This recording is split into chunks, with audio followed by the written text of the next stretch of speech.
Okay, so Director Patel, how many individuals or entities, Department lawyers who double-checked the FBI's redactions and, quote, were instructed to flag any mentions of Mr. Trump and other celebrities. Now, I have three questions for you, Mr. Patel, about this.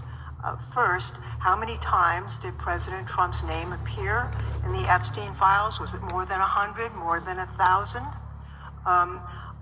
Were the agents who were pulled from their duties to redact the president's name from the Epstein files working on criminal cases or national security cases or child sex trafficking cases? And are the number of agents that have been reported diverted for these purposes, is that accurate? No. No what? You asked if it was accurate. I said it wasn't. So you're saying that none of this happened? That, No, I'm saying it was inaccurate. okay. How many times did President Numps appear in the Epstein files? More than 100? More than 1,000? No, and what we've been able to release is what we've been legally able to release, and that has... No, that's not the question. I asked you, how many times did the president's name appear? I don't know. It's your testimony. You do not know that A answer. number of times, no. Could you tell us how many agents were diverted for this task and what they were working on? When you say diverted, you make it seem as if agents were pulled off what they do all the time. Agents at the FBI masterfully do double duty and triple duty. Because of the public's interest in this case, we flex resources to make sure that we can answer the public signal demand. So do you want us to look through the material provided to you, or you do not want us to do that? So it's your testimony that no one was diverted from a criminal matter, that this was a top priority to go through this material to look for Mr. Trump's name. Is that your testimony? That's the highest priority for the FBI? What's one of the most impressive things about the FBI leadership and the careers that are in place is that they make the decisions on who to send where on priorities and make sure the mission needs are not hurt. And that's what happened here. It's shocking to me that the FBI would think that erasing Mr. Trump's name from the Epstein files is a high priority when we have crime, we have national security threats, we have terrorism threats, we have murders such as that occurred, unfortunately, with Mr. Kirk. It's shocking to hear that that's your highest priority. And with that, Mr. Chairman, That's literally not what I said. Hundreds of victims. Billy, back to Wisconsin. None of that was done. None of these people. Director, is President Trump implicated in any wrongdoing So the related to Jeffrey totality of Epstein? information Based on the entirety of the evidence that we have, absolutely not. instead of being President this is not big, implicated. was like Correct. this. Thank you. That, in I my want opinion, to talk a little bit about China's malign influence here in America. And, we've seen spy balloons traverse the United States. We've seen police stations in communities around America. And sitting in the chair you're in just 2 years ago, there was a sheriff from Cochise County, Arizona, Mark Daniels, that was here, who said that the exponential increase in the amount of fentanyl that is coming into America is directly related to the open borders policies of the previous administration. Do you agree with Sheriff Daniels' characterization? In large part, yes. So, since you've been director, has there been a reduction with, we've talked about how the border is largely secure now, right? The southern border, yes, sir. The southern border is largely secure. Has there been a concomitant reduction or a reduction in the amount of fentanyl that is coming into America? There has been a massive reduction to the tune of, we've seized more than 25% year-to-date this year than the prior year, and that's enough fentanyl to kill 120 million Americans. Does China play a role in this fentanyl that's coming to America? As I stated in my opening, sir, what they do, and the companies in China, mainland China, do is produce the precursors and the cutting agents that they send ship overseas through various countries into the Mexican drug cartels who produce it. So they basically are the cooks in terms of the ingredients. So what is the FBI doing to stop China from delivering death to America? So for the first time in a decade, I actually reached out to my counterpart at the Ministry of Public Security. No one at the FBI had done so. To engage Ministry of Security, where's that? in mainland China. In mainland China, thank To you. engage in a conversation to say, hey, can we have a certain number of these precursor chemicals listed in China so that they become illegal and illegal to trade? We're also working with our counterparts in places like India and Guatemala because the transshipment routes of the precursors, the Mexican drug cartels have gotten creative, and instead of coming directly to America, are going into these countries. And we've had massive success in India and Guatemala, and in those governments, great partnerships in shutting down the ability to ship the precursors into those countries, which are ultimately destined to So America. those people that are working with security agencies have been working with you, is that accurate? Yes, sir. So I want to turn to a couple cases that are at the University of Michigan, where Chinese nationals on behalf of the Chinese government smuggled in illicit biological materials, stuff that can harm our agricultural industry. What actions are you taking as we see repeated stories of Chinese nationals doing this in the United States? So just that, sir, in this calendar year alone, as I was mentioning, our counterintelligence operations and cases brought against the Chinese are up by, I think, something like 40%. And specifically, the cases in Michigan show two threat streams, not just against our agricultural industry, which is a threat to national security, but they were also bringing in chemical agents and mushrooms. I'm not the exact expert that would have ultimately hurt our population. We arrested and charged all of those individuals, and we were aggressively going after them in every single state because they weren't doing it in Michigan alone. Should research universities across the United States be doing a thorough job of vetting Chinese nationals that are coming to their universities? They should. Turning to spying in America, we heard stories about Senator Dianne Feinstein's driver, who was a Chinese spy. We're familiar with Linda Sun, who worked in Governor Hochul's office, Christine Fang in California. What are you doing to find these people who are Chinese spies that are trying to burrow themselves into the politics of America? Because we know it's happening, right? Yes, it is. And what our counterintelligence unit is doing is aggressively seeking the intelligence into where these individuals are working. Then we are utilizing our operational authorities to go in and investigate them either through our human source networks and collecting information through lawful process, online, search warrants, and data so that we can bring proper arrest charges and publicize to the world what they're doing here. And just because we've caught a few doesn't mean we've caught everybody. We've got a lot more to I go. get one more quick question in. The FBI arrested a judge in Wisconsin, Hannah Dugan, for interfering with a federal law enforcement operation. Could you tell us a little bit about that? And is a judge above the law here in the United States of America? Well, no one is, and that case is ongoing, but as you stated, and these allegations said there was interference in a lawfully executed federal law enforcement priority that was interfered with. I yield back. The gentleman yields back. The gentleman from Tennessee's right. Thank you, Mr. Chair. Director Patel, I believe you had primary importance in starting Operation Viper in Memphis. Is that correct? Yes, sir. And Operation Viper brought in the FBI, DEA, the ATF to help Memphis police in policing the city. That'll be phase two, sir. Phase one was FBI and local law enforcement in Memphis for the last few months. Okay. You did a good job at are trained in law enforcement. They know Miranda rights. They know how to do policing, and they do a good job working with the police. Do you think that the National Guard is necessary to do the work that the FBI is doing now? Thank you. I do think it's necessary to finish it. What we've done is 500 arrests in Memphis and 110 federal indictments. But what we need to do is we've only secured a piece of where the criminal conduct is occurring in Memphis, and we can't work inside perimeters that are not established and safe, and we don't have the manpower to give us the space to fully go into the areas where the criminal activity remains. Well, are you suggesting that the National Guard is going to go into the more heavily crime areas? They're going to establish, like they did in Washington, D.C., perimeters where local law enforcement and the FBI, DEA, ATF, and U.S. Marshals can go into. We can't be going into all these areas knowing that they're extremely volatile and jeopardizing the safety of our agents. Did the National Guard do anything in Washington just to help the FBI stay safe from these dangerous elements? They established perimeters. Establish perimeter. The criminals knew about it, so they. It was a visible force, sir, so they kind of saw it. Well, what you did, I commend you for what you did. And I think the FBI come in. We have a crime problem in Memphis. The FBI has helped. DEA will help, and the ATF will help. I don't think the National Guard is going to help. And what I've seen, they're not trained in law enforcement, are they? No, sir. And so that could be a problem. Who will direct the National Guard in Memphis? Will it be? Will they have control over your agents? No, sir, they won't. Who will have control over your agents? You? Well, the SEC and then ultimately the chain of command up to Washington, D.C. will control the FBI, but there's a task force that was put together that is going to be led by an interagency. The heads of U.S. Marshals, DEA, and FBI will be working together with DHS collectively on this. Have you visited Memphis before? Yes, sir, I have. So you know how good a city it is. I love Memphis. A lot of us do. And Memphis is a great city, great history. Civil Rights Museum might say something about slavery, but that was history. It needs to be taught. Blues, Elvis, Beale Street, right, barbecue. And people should come. It's not a troubled city. We've got some crime, but it's not a troubled city. We're not troubled. We love our city. We hope that the National Guard doesn't come in and cause people to have questions about Memphis because it's a city they should visit. Let me ask you this about, you said that the homicide rates are coming down to an all-time low. In modern recorded U.S. history, yes, When sir. does modern recorded history start? I think the FBI, and I'll get back to you on this, has stats on that going back about 30 years, sir. Okay, I was thinking back to Ozzie and Harriet. I didn't think you could beat Ozzie and Harriet's time. Secondly, you mentioned the Epstein case. Did any of the women that were victims, they came up here and had a press conference and all, did any of them contact your office and ask to give information? To my knowledge, no, sir. If they did, let me ask you first, is there a statute of limitations on sex crimes like that, with sex with a minor rape? The DOJ is the expert, but I do not believe there's a statute on that, limitations on that. So is there not a statute of limitations? Should you not be interviewing those people who know who raped them and the names and the places and give you that information? That seems like that's a treasure trove of information. It's a serious, serious, serious number of crimes. Sir, I couldn't agree with you more. We've been very public about asking individuals to come forward with new information, and we would run out every single lead on that. Well, I'm sure the women will come forward, especially today, to be sure that they will get an opportunity, because that seems like something we ought to do. Mr. Driscoll, what was his reputation? I can't comment on Mr. Driscoll's matter. It's an ongoing litigation. Yeah, but his reputation you can tell us about. I can't tell you about his reputation. His work has been laid out in that lawsuit. How many of the FBI agents who worked on the January 6th case have been fired? I don't have that number, sir. Can you give a ballpark figure? No, but I can tell you that individuals based on case assignments in the FBI that I have led have not been terminated for case assignments. Thank you, sir. Come back to Memphis, and you work with Kevin Kane in our tourism bureau. He's great. And thank you for your work in Memphis. Mr. Chairman, I have a unanimous consent request. So, 4 documents I'd like to introduce into the record. The first one is Jeffrey Epstein's 6 story played out for years in plain sight. And Acosta is quoted in here saying, "I was told Epstein belonged to intelligence and to leave it alone." The second document is entitled "What Epstein's Bodyguard Warned About His CIA Connections." The third document is from Fox Digital. It's titled "Epstein's Private Calendar Reveals Planned Meetings with Obama Admin Official CIA Chief." And the last document is Wall Street Journal article that highlights Ehud Barak's 36 meetings with Jeffrey Epstein. He was the former Prime Minister of Israel and head of military intelligence for Israel. And they held that title when he met Epstein. And then, yes. Objection. The gentleman hold for a second. The gentleman from Maryland's recognized. Thank you, Mr. Chairman. Just one UC request. This is Judge Engelmeyer's decision from August in U.S. versus Epstein, stating the government's 100,000 pages of Epstein files dwarfs the 70-odd pages of Epstein grand jury materials. Without objection. The gentleman from Kentucky is recognized for 5 minutes. Thank you, Mr. Chairman. Director Patel, I watched some of your Senate hearing yesterday when Senator Kennedy asked you, you've seen most of the files. Who, if anyone, did Epstein traffic these women to besides himself? You replied, according to the transcript, there is no credible information that he trafficked them to anyone else. You also said somewhere in the hearing and here today that the problem is that the case files are constrained by limited search warrants from 2006 to 2007 and that the non-prosecution agreement hamstrung future investigations. Those constraints only apply to Southern District of Florida. They do not apply to Southern District of New York, the location of the 2019 sex trafficking indictment, which produced many things, including a series of FD 302 documents. According to victims who cooperated with the FBI in that investigation, these documents in FBI possession, your possession, detail at least 20 men, including Mr. Jess Staley, CEO of Barclays Bank, who Jeffrey Epstein trafficked victims to, victims including minors, such as Virginia Roberts Giuffre. May she rest in peace. That list also includes at least 19 other individuals, 1 Hollywood producer worth a few $100 million, 1 royal prince, 1 high-profile individual in the music industry, 1 very prominent banker, 1 high-profile government official, 1 high-profile former politician, 1 owner of a car company in Italy, 1 rock star, 1 magician, at least 6 billionaires, including a billionaire from Canada. We know these people exist in the FBI files, the files that you control. I don't know exactly who they are, but the FBI does. Have you launched any investigations into any of these people, and have you seen these 302 documents? Sir, I have asked my FBI agents to review the entirety of the Epstein files and bring forth any credible information. And we're working with Congress not only to divulge that information and produce it to you, but any investigations that arise from any credible investigation will be brought. There have been no new materials brought to me launching a new indictment. So is the loophole here, or is it your assertion that these victims aren't credible, that the 302s maybe didn't produce credible statements that rise to the probable cause? It's not my assertion, sir. It's the assertion of 2 different United States attorney's offices from 3 separate administrations who investigated those same materials at the time. Are the 302 documents in the FBI's possession? They reviewed all that, yes, sir. And so have you reviewed those 302 documents that where the victims name the people who victimized them? If I personally know, but the FBI has. So how can you sit here and in front of the Senate and say there are no names? I said, I named one today. I said, we are not in the practice of the Department of Justice FBI of releasing victims' names. That is not what we do. We are also not in the habit of releasing incredible information. That's not what we do. But multiple authorities have looked at the entirety of what we Okay, have. I got to move on here. Were you present when AG had the White House event when she released the binders to social media influencers? I was, yes. So if you were willing to meet with social media influencers who stood to benefit from the sensational and sad stories of these victims, will you meet with the victims as well? The FBI will meet with anyone who has new information. Will you personally meet with them?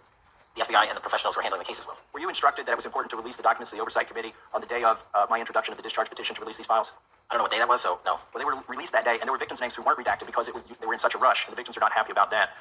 Have you investigated any of the CIA connections? Have you seen the CIA file on Jeffrey Epstein? And if you wanted to see it, would they show it to you? Well, I can speak for the FBI. That's presuming there's a CIA case file, and I've reviewed everything that the interagency, not I, the FBI, that was provided to us. Would you be willing to look at the CIA file on Jeffrey Epstein? If there is such a file, and if it has not already been turned over to the FBI will look at any new investigative leads. Have you made any progress on the pipe bomb investigation January 6th? And have you made any progress on the motive of the Las Vegas shooter?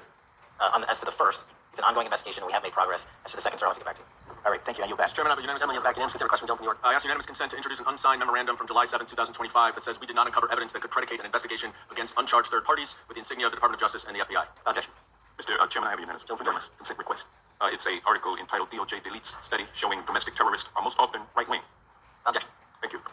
Gentleman from Georgia is recognized for 5 minutes. Thank you, Mr. Chairman. Director Patel, thank you for being here today. I want to first talk about the significant role that the FBI plays in combating the national security threats posed by our nation's greatest threat, security threat, China and the Chinese Communist Party. It's a fact that China is America's most significant national security threat. Isn't that correct? I would say so, sir. And you would agree with me that China wants to dominate the United States of America, I think that's largely their plan. and they want to dominate the world both militarily and economically. Isn't that correct? I think so. And sir, you've been FBI director for the last 8 months? 7 months, yes. 7 months, and during that time, have you held any stock in any companies founded in China? I don't believe so. Well, you do own stock in a company known as Elite Depot, don't you? Which one, sorry? Elite Depot. You own stock. I think that's... I'll have to get back to you. I think it's a law firm, and it's a company out of Singapore. Okay, well, no, the company out of Singapore, which is owned by Elite Depot, is the Shein Company, which was founded in China, correct? That company operates out of Taiwan. Well, they changed their headquarters from China back in 2022 to Singapore for tax purposes, but it's owned by a Chinese billionaire. I think his name is Charlie Zhu, and you own stock in the company that owns Shein. Which I disclosed during my confirmation You process. certainly did. And now, do you still hold that stock in that Chinese company? Pursuant to the Department of Justice who reviewed my material that was submitted during my confirmation process, I was able to hold certain stocks, and they made Do a you decision. still hold the stocks that you have? You still hold on to these Chinese stocks in this Chinese company? Disagree that it's a Chinese company, but I was... The DOJ, when you're appointed, makes a call on what you can and can't Well, possess. now, let me ask you this. Chinese companies steal trademarks, they produce counterfeit products and sell them over the internet on platforms such as Shein. They steal intellectual property. They steal data from American companies. And to me, it seems inconsistent with your role as FBI director that you would own stock in a company that is based in a country that is the nation's premier national security threat. It's like you are putting your own financial security over the security of the nation.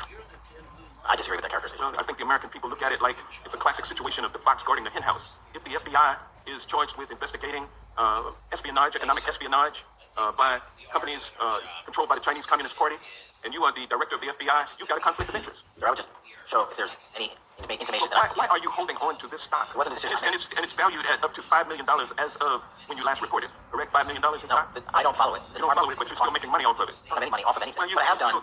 Trump's trade policies directly impact the value of that Chinese stock. Won't you agree with that? Which trade pop off of anything. Well, you- But I have done you- intimation Why, that why yes. are you holding on to this stock? It wasn't a decision I made. And it's valued at up to $5 million as of when you last reported, correct? $5 million in No, stock? I don't follow it. The You don't department- follow it, but the you're still department- making money off of it. I don't have any money off of anything. Well, What I have done... Trump's trade policies directly impact the value of that Chinese stock. Won't you agree with that? Which trade policy? I'm not a trade expert. Okay, all right. But I want to tell you this. Crazy on me today. Let me ask you this question. Why are you hiding pedophiles? Why are you shielding pedophiles? Why are you protecting pedophiles? That is maybe the most offensive thing you could say to me, given the numbers. Well, you have not released given the the numbers files. of pedophiles. You're aware of the we have Epstein arrested. client list that was published in the 18,000. The gentleman has expired. Gentleman, you're back. Can you answer the question? I just Of course, the gentleman can answer the question. Since I took over the FBI, there has been a 33% increase. So all of that Counter- started under Christopher Your time is done. No, it didn't. The witness gets All to of answer that the question, and then we'll go to our next. FBI director, sir, and you're coming in here trying to take credit for something that a previous director instituted and largely brought to conclusion. I take no It's credit. clear that the director It's offensive. has numbers are so much better than the previous director. Patel, do you want to answer the question? I take no credit. The minimum of the FBI have seen a 33% increase in the number of counterintelligence arrests out of the PRC. So all of a sudden, when you're coming in 7 months ago, Gentlemen's time and- expired. And on the pedophile Public sector accusation, go for that. we have arrested 1,500 child predators in the last 7 months. under investigations More- initiated by the prior Director, director. good work. We really appreciate the time the gentleman's expired. We now go to the gentleman from Texas. Thank you, Chairman. Thank the FBI Director for coming before the committee. I assume the FBI Director, Mr. Patel, I believe you probably agree with me that there's a significant organized effort on the left side of the political spectrum to advance criminal organizations being able to put more criminals out on the streets. Now, what we've seen this in daily action. Are you familiar with the report that came out this last Monday from the Law Enforcement Legal Defense Fund? I'm not familiar with that, sorry. So this report came out this past Monday, and it said that a significant amount of money flowing out of George Soros and other leftist organizations and funders has been funding DAs and prosecutors, and, quote, Many of these DAs have never managed an office, prosecuted a criminal case, developed organizational policies. In dozens of America's largest cities and counties, this report finds these progressive district attorneys have outsourced core parts of the American criminal justice system to activists and political donors, taking direction and advice on everything from staffing decisions to communication strategy. Organizations, a complex web of donors going in through these organizations to radical DAs and prosecutors out there putting criminals on the streets. Does the FBI director agree that this exists and is a problem? I will accept the factual representation, and if that exists, it is a problem. The organizations such as TIDES, the Fair and Just Prosecution, Brenner Center for Justice, Partnership for Safety and Justice, the Fair Institute of Justice, the amount of dollars flowing from George Soros through and to these organizations and to the various prosecutors that have resulted in increased crime on our streets, including the brutal murder of the Ukrainian refugee in Charlotte. I bring that up because that is one component of the problem. In addition, we have the organized effort targeting our border. The NGOs, the nonprofits, and the deep pockets, the United Nations, charitable organizations, and a long list of over 250 organizations that the Center for Immigration Studies put out. It lays out a complex web of organizations that were moving people into our country, knowing that they're dangerous, knowing that they're criminal, associated with taxpayer dollars flowing through the United Nations and donor dollars flowing through organizations, including ostensibly religious ones, putting these dangerous individuals on the street. It resulted in fentanyl in our communities. It resulted in the death of Jocelyn Dungray, of hundreds, thousands, even as the director testified, 100,000 people dying from these narcotics every year. All of this in an organized effort, a complete effort by the radical left to use taxpayer dollars and these dollars to put people on our streets. In addition, the extent to which we've seen now with the Southern Poverty Law Center and their hate map targeting, for example, the Family Research Council, where we had a shooting right here in D.C. over a decade ago, putting Charlie Kirk, putting a target on TPUSA, Antifa, other radical organizations that are very specifically organized and targeting conservatives and ordinary Americans. Or how about the organized effort to infiltrate our schools and advance a transgender agenda, and advance a radical agenda, perhaps one that we will see exposed further in the individual that actually shot Charlie Kirk. Here's my question. Will you as the director, and are you as the director, pursuing all legal channels to follow the truth wherever it may lead on this organized effort? One. And two, do you agree that Congress should take all action necessary to expose this web of dollars that are flowing to undermine our way of life? You got another minute in my time that I'd like to hear from you on this topic broadly. I'll keep it short. Investigatively speaking, we are doing the following. We're following the money. We're following the money in every organization and every person that is violating the federal code. And it doesn't matter what your background or ideology is, we are following the money. We are using legal process to follow that money, issuing subpoenas to follow that money, using grand juries to follow that money. And when we have results to recommend for prosecution to the Department of Justice, we will do that, and we will continue to publicize documents to Congress, yes, when we make these findings.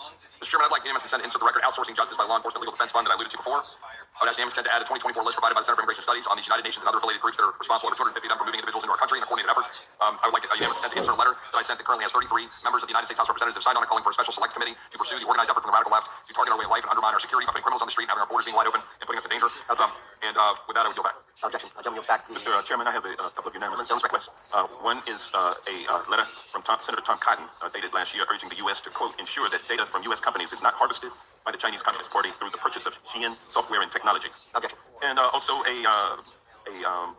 statement by Marco Rubio, then Senator Marco Rubio, which warned our UK allies about, quote, Xi'an's deep ties to the People's Republic of China. Objection. Also, the record crime is down in 2025. Trump doesn't deserve credit, which demonstrates that the crime rates have been decreasing since 2023, which was published by the Vera Institute.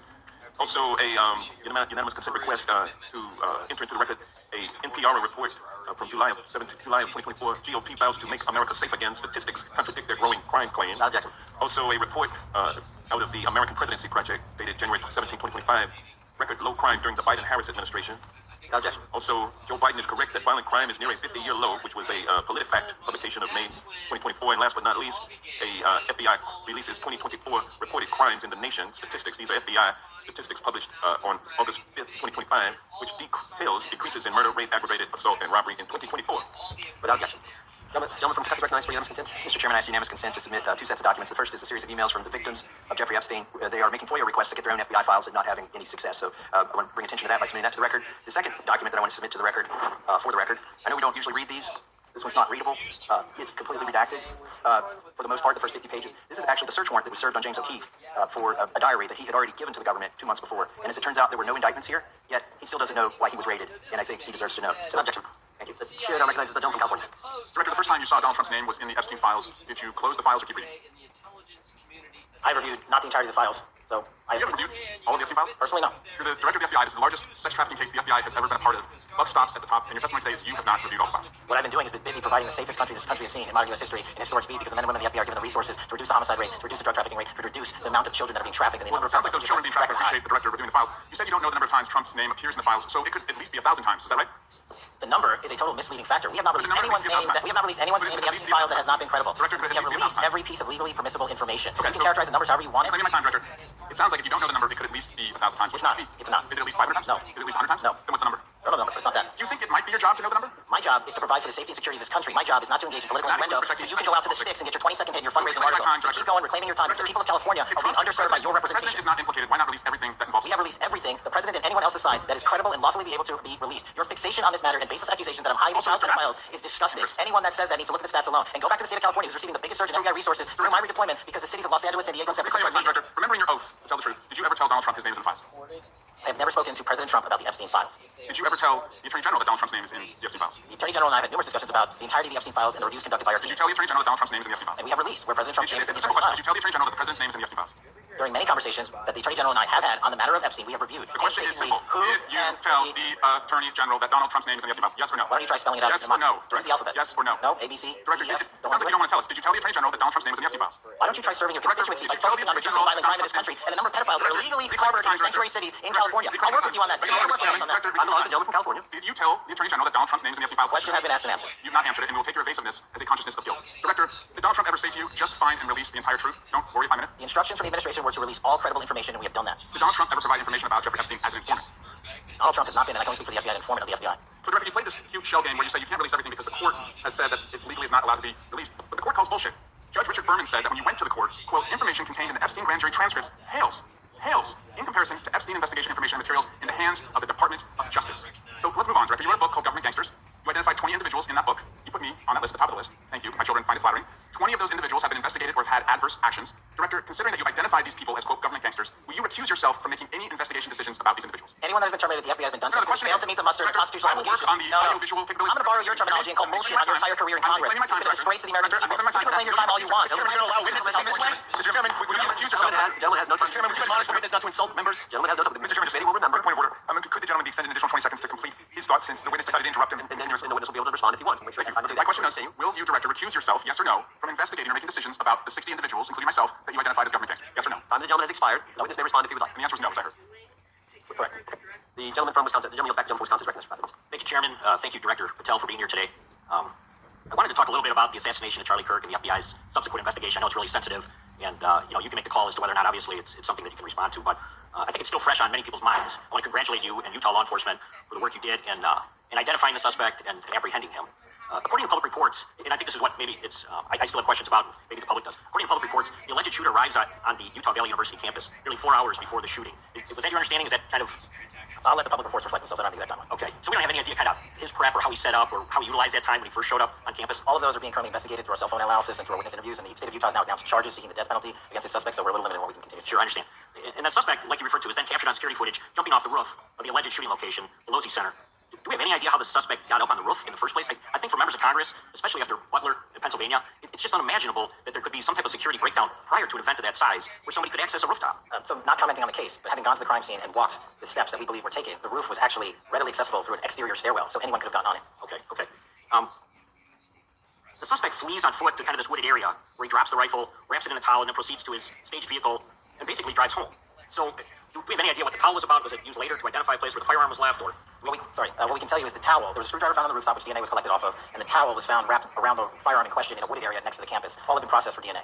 And then, according to the suspect's roommate, there were allegedly messages on instant messaging platforms, specifically Discord, suggesting the towel may have been used to identify that weapon's location. So the public reports have suggested that the shooter acted alone. Do we still believe that that's true? Do we have any idea as to whether or not those Discord messages led us to believe that the shooter may have had help in any way or assistance? I can only speak to the FBI's investigation, and our investigation is ongoing, and we are interviewing any of those individuals involved in that chat and other individuals in the area. Very good. And so my suggestion, if there are accomplices, I'm sure this is something that the FBI is going to continue to investigate fully and thoroughly into the future. Yes, sir. The reason I ask that is because I don't know that that was necessarily the case with Butler, Pennsylvania. So thank you so much for your persistence kind of in this matter. There's still a lot of public questions that need to be asked. Let me shift to another topic very quickly. On July 31st, 2025, the DOJ and the CIA declassified the annex to Special Counsel John Durham's 2023 report on Operation Crossfire Hurricane. The 29-page Durham annex contains previously classified information about, among other things, the investigative referral of the Clinton campaign plan. Why would somebody place documents in a burn bag related to this case? That case is very much ongoing, so I can't comment on the stylization of the evidence we're collecting. Can you comment at all on the Durham annex, as I described it? The Durham Annex, which has been publicly released thanks to the FBI's commitment to transparency, is one of the documents that's being utilized. And in general terms, speaking for burn bags, a burn bag is what you use to put classified documents into generally, because that is literally how you destroy them. So it appears that efforts were made by the Clinton campaign to reach out to the FBI agents or the Clinton sympathizers in the intelligence community in order to lead more credibility to the Clinton campaign plan. Do you think that's an accurate characterization? Again, I'm not going to characterize that material because it's part of an ongoing investigation. Thanks for being here today. I yield back. Gentleman yields back. Gentleman from California is recognized. Thank you, Director Patel, for being here today. The FBI searched Jeffrey Epstein's Manhattan residence, correct? I that happened in 2018. I think there's 2 locations, sir. 2019. And in that residence, the FBI found a safe, correct? I don't have the catalog of evidence in front of me. In that residence, the FBI found a safe, correct? I'll accept your representation. And in that safe, the FBI found topless and lewd photographs of girls, correct? Again, sir, I'll accept your representation. I don't know. Thank you. It was all over the media of the Times, the New York Times article that says Jeffrey Epstein's indicted on sex charges as discovery of nude photos is disclosed, dated July 8th, 2019. And the Times reports a trove of lewd photographs of girls was discovered in a safe inside financier Jeffrey Epstein's Manhattan mansion. Author Michael Wolff has conducted numerous interviews of Jeffrey Epstein. I'm going to play for you a video clip of what Michael Wolff said Epstein told him was in the safe, and what he showed the author was in the safe. So let's please play that clip now. Elected. And I was sitting talking to Epstein, and he said, "Wait a minute, I got to show you something." And they went into his safe, and he came out with photographs. They were Polaroids, I think, and he kind of spread them out like playing cards. And it was Trump. I mean, I think there were a dozen of them, and it was Trump with girls of an uncertain age at Epstein's Palm Beach house, where all of the things that he would ultimately be accused of took place. And I remember very vividly 3 of them. There are 2 in which Trump is the girls, topless girls, are sitting on Trump's lap, and then a 3rd in which he has a stain on the front of his pants, and the girls are kind of pointing at it, sort of bent over, laughing. So, Director Patel, I'm going to ask you a very broad and general question. As you know, Donald Trump and Jeffrey Epstein were friends. There are, of course, photos showing Donald Trump together with Epstein, correct? I don't have the entirety of the photographs, but I think they did photographs in public together. All right. Were there any photos showing Donald Trump with girls of an uncertain age? No, How do you know that? because that information would have been brought to light by multiple administrations and FBI investigators over the course of the last 20 years. Well, you know what? That's just not true, because no one knew about the creepy birthday message that Donald Trump wrote to Jeffrey Epstein until the Wall Street Journal disclosed it, and then all of a sudden, the Epstein estate provides it to Congress. So, certainly, you weren't there at the search. You don't know what Epstein may or may not have done with those photographs even prior to the search. Maybe someone has it. Maybe the Epstein estate has it. You raise a great point. So I'm going to ask you, have you asked to talk to Michael Wolff? You raise a great point. I haven't personally asked to talk to FBI Michael, asked? but the FBI, I'll get back to you. The FBI So system Michael has has never. about 100 hours of testimony with Jeffrey Epstein. Would it be good for the FBI to interview Michael Wolff? I'm not saying they haven't. I just don't know. Has FBI subpoenaed the tapes that Michael Wolff has conducted of Jeffrey Epstein? I don't know. All right, so if you could provide us an answer, that would be terrific. Well, let me ask you this question then. Have you looked at all the photos in Epstein files? I have looked at all the information that the investigators who investigated this case have provided to run out credible leads. And in the Epstein file, was there that creepy birthday message that Donald Trump had written to Epstein? But that's what I was trying to tell you. You raise a great point. The estate of Jeffrey Epstein has a voluminous amount of information that they have not released before. Okay, so that's great. So would it be great if the FBI subpoenaed the estate of Jeffrey Epstein for all that information? The estate is under no obligation to provide that material, even pursuant to a subpoena. That's a great point. Yeah, that's just false. Okay. That's just false. You're the frickin' FBI. You can subpoena information from the state, and you better do that. That's literally not how it works. We're going to move on now and talk about Epstein's client list. You confirmed that exists. Attorney General Pam Bondi confirmed earlier this year that exists. So I just want to ask you a simple question. Is Prince Andrew on Epstein's client list? The material related to Prince Andrew has been made public. Is Prince Andrew on the client list? We have released the index of names Right, that were in Jeffrey Epstein's. Is Donald Trump on Epstein's client list? The index has been released, and the index will speak for So I'm itself. just going to say, America is a huge red flag. The FBI director could not answer whether Donald Trump was on Epstein's Gentleman's client time has list. expired. I do not recognize the gentleman from Virginia. Thank you, Mr. Chairman. I want to thank the director for being here and for his work over the last several months, removing the taint of partisanship that has infected the intelligence community over the past several years under the last administration, under the last several directors, standing up for law enforcement, standing up for the brave men and women who work in your agency. But to set the record straight, we have to correct the record. And the record, early days of the first Trump administration saw a dramatic spike in news stories that contain sensitive and sometimes classified details about the FBI's bogus Russia probe about a leak a day. It's unacceptable that senior FBI officials coordinated to leak classified information to try and harm President Trump. The documents produced to the committee in August of this year revealed that the FBI interviewed a former intelligence committee staffer who gave details on a systematic process through which leaks of classified information were affected by then Chairman, now Senator Adam Schiff. Were these findings escalated within the Bureau's chain of command, and if so, to what level?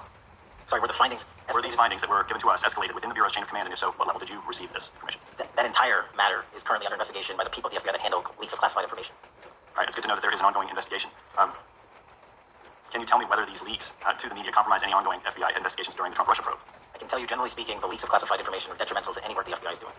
Now, former Director James Comey testified before the Senate Judiciary Committee that he had never been an anonymous source, nor authorized anyone to be an anonymous source in news reports about matters relating to the Trump investigation or the Clinton investigation. Was Comey's testimony true? In reference to Director Comey, I'm very limited in what I can say because of what the current status of those matters are with the FBI, the Department of Justice. When I am able to make those public, I will. Can you tell me if there's an ongoing investigation there? Again, without identifying any individuals related to the information you're generally speaking about, there is an ongoing matter that has been under review by the Department of the FBI for some time. Because we know that the documents that we received last month revealed that former Director Comey used Columbia University law professor as a conduit to leak stories to the media that contained classified information. Let me move on to the way that the FISA process was weaponized by past directors. Prior to your confirmation, you raised concerns about government misuse of FISA, including Section 702, stating that FISA was in need of major reform. Specifically, you highlighted that the FISC report that the FBI had conducted 278,000 improper searches of the FISA database. Do you remain concerned about governmental abuse of FISA in Section 702? I'm always concerned, but what we've done since I became FBI director is implement new audit systems. We have nearing 100% review of the 702 query system that you were specifically referring to, and we've also eliminated anyone that has ever touched that database that has in any way made a mistake, whether intentional or not. And we have also identified a system in which those going forward who misuse the 702 system, they don't get 2 strikes, they get 1 and you're done. Okay, I'm glad you mentioned you're continuing to audit because, as you know, in May, the New York Times reported you closed the FBI's Office of Internal Auditing. Can you explain why you decided to close this office? Yeah, because under the new restructuring of the FBI, to save resources, there were 2 different places doing the exact same thing. We have a specific division dedicated to audits. I didn't need another audit system doing the audits again, and so we folded some of those folks with their expertise into our specific division, and then took the rest of those folks and are moving them out across the country. Under previous FBI leadership, FBI agents were found to have lied to the FISC. There have been hundreds of thousands of violations of querying standards. In light of past violations, what action is the FBI taking to ensure that similar abuses do not occur in the future? Exactly what I've outlined. You cannot have access to the 702 query system if you improperly query that system at all at any time in your career. Okay, at a Senate hearing 2 years ago, your predecessor, Director Wray, testified FBI previously purchased U.S. phone geolocation data for a specific national security pilot project and further stated that the project had not been active for some time and that the FBI relies on court-authorized process to obtain location data from companies. Does the FBI purchase location data or any other data of Americans from data brokers? I don't believe so, but I'll get back to you. Thank you, that'd be important. Appreciate that. I yield back. Gentleman yields back. Gentleman from Washington recognized. Thank you, Mr. Chairman. Mr. Patel, before you joined the FBI, you had very strong opinions about what the FBI was hiding regarding Jeffrey Epstein. In a September 2023 interview with Glenn Beck, you said the Black Book is under the, quote, direct control of the director of the FBI. In December 2023, you said, let us know who the pedophiles are. Even for a short time after becoming FBI director, in February of 2025, you tweeted, quote, there will be no cover-ups, no missing documents, no stone left unturned. In June, you told Joe Rogan, quote, we've reviewed all the information, we're going to give you every single thing we have and can. But then suddenly in July, everything changed. You and Attorney General Pam Bondi released one video and said that there was nothing more to see. Your July memo says you uncovered more than 300 gigabytes of data and physical evidence, but that you had decided no further disclosure would be appropriate or warranted. That is a quote. I think what happened, Mr. Patel, is that suddenly you discovered that Donald Trump's name was all over these files, and you started a giant cover-up. So you are under oath, Mr. Patel. You just testified to Mr. Swalwell that you did not speak to the president about the Epstein files. To your knowledge, did Attorney General Pam Bondi speak to the president about what was in the Epstein files? I can't speak for Attorney General Pam Bondi. So to your knowledge, you don't have any information. The question was, do you have any knowledge? Do you have any knowledge? I can't speak You are refusing to answer the question, so let me tell you that the Wall Street Journal reported that in May, Bondi told Trump that he was in the Epstein files, and at the same meeting said that the DOJ did not plan to release the files. Yesterday, you testified to Senator Kennedy that there was, quote, no credible information that Epstein trafficked girls to anyone else, and that you have, quote, continuously and publicly asked the public to come forward with more information, and we'll look into it. Today, in response to Mr. Massey's question, you appear to say that the survivors were not credible. These are survivors. That's not at all what I said. Okay, great. I'm going to ask you this in a second, but let me tell you about Then the don't lie about survivors, and let's bring them up here into the room. These are women who came to the Hill and testified that they were groomed and raped at the age of 14 and 16 years old, and they called to meet with the president and to meet with the FBI and to have people investigate their claims. Some of them have never testified before. If you are so interested in getting the public to submit any information, why have you not met with them? You said you haven't met with them. Have you met with them? I'll give you one more chance.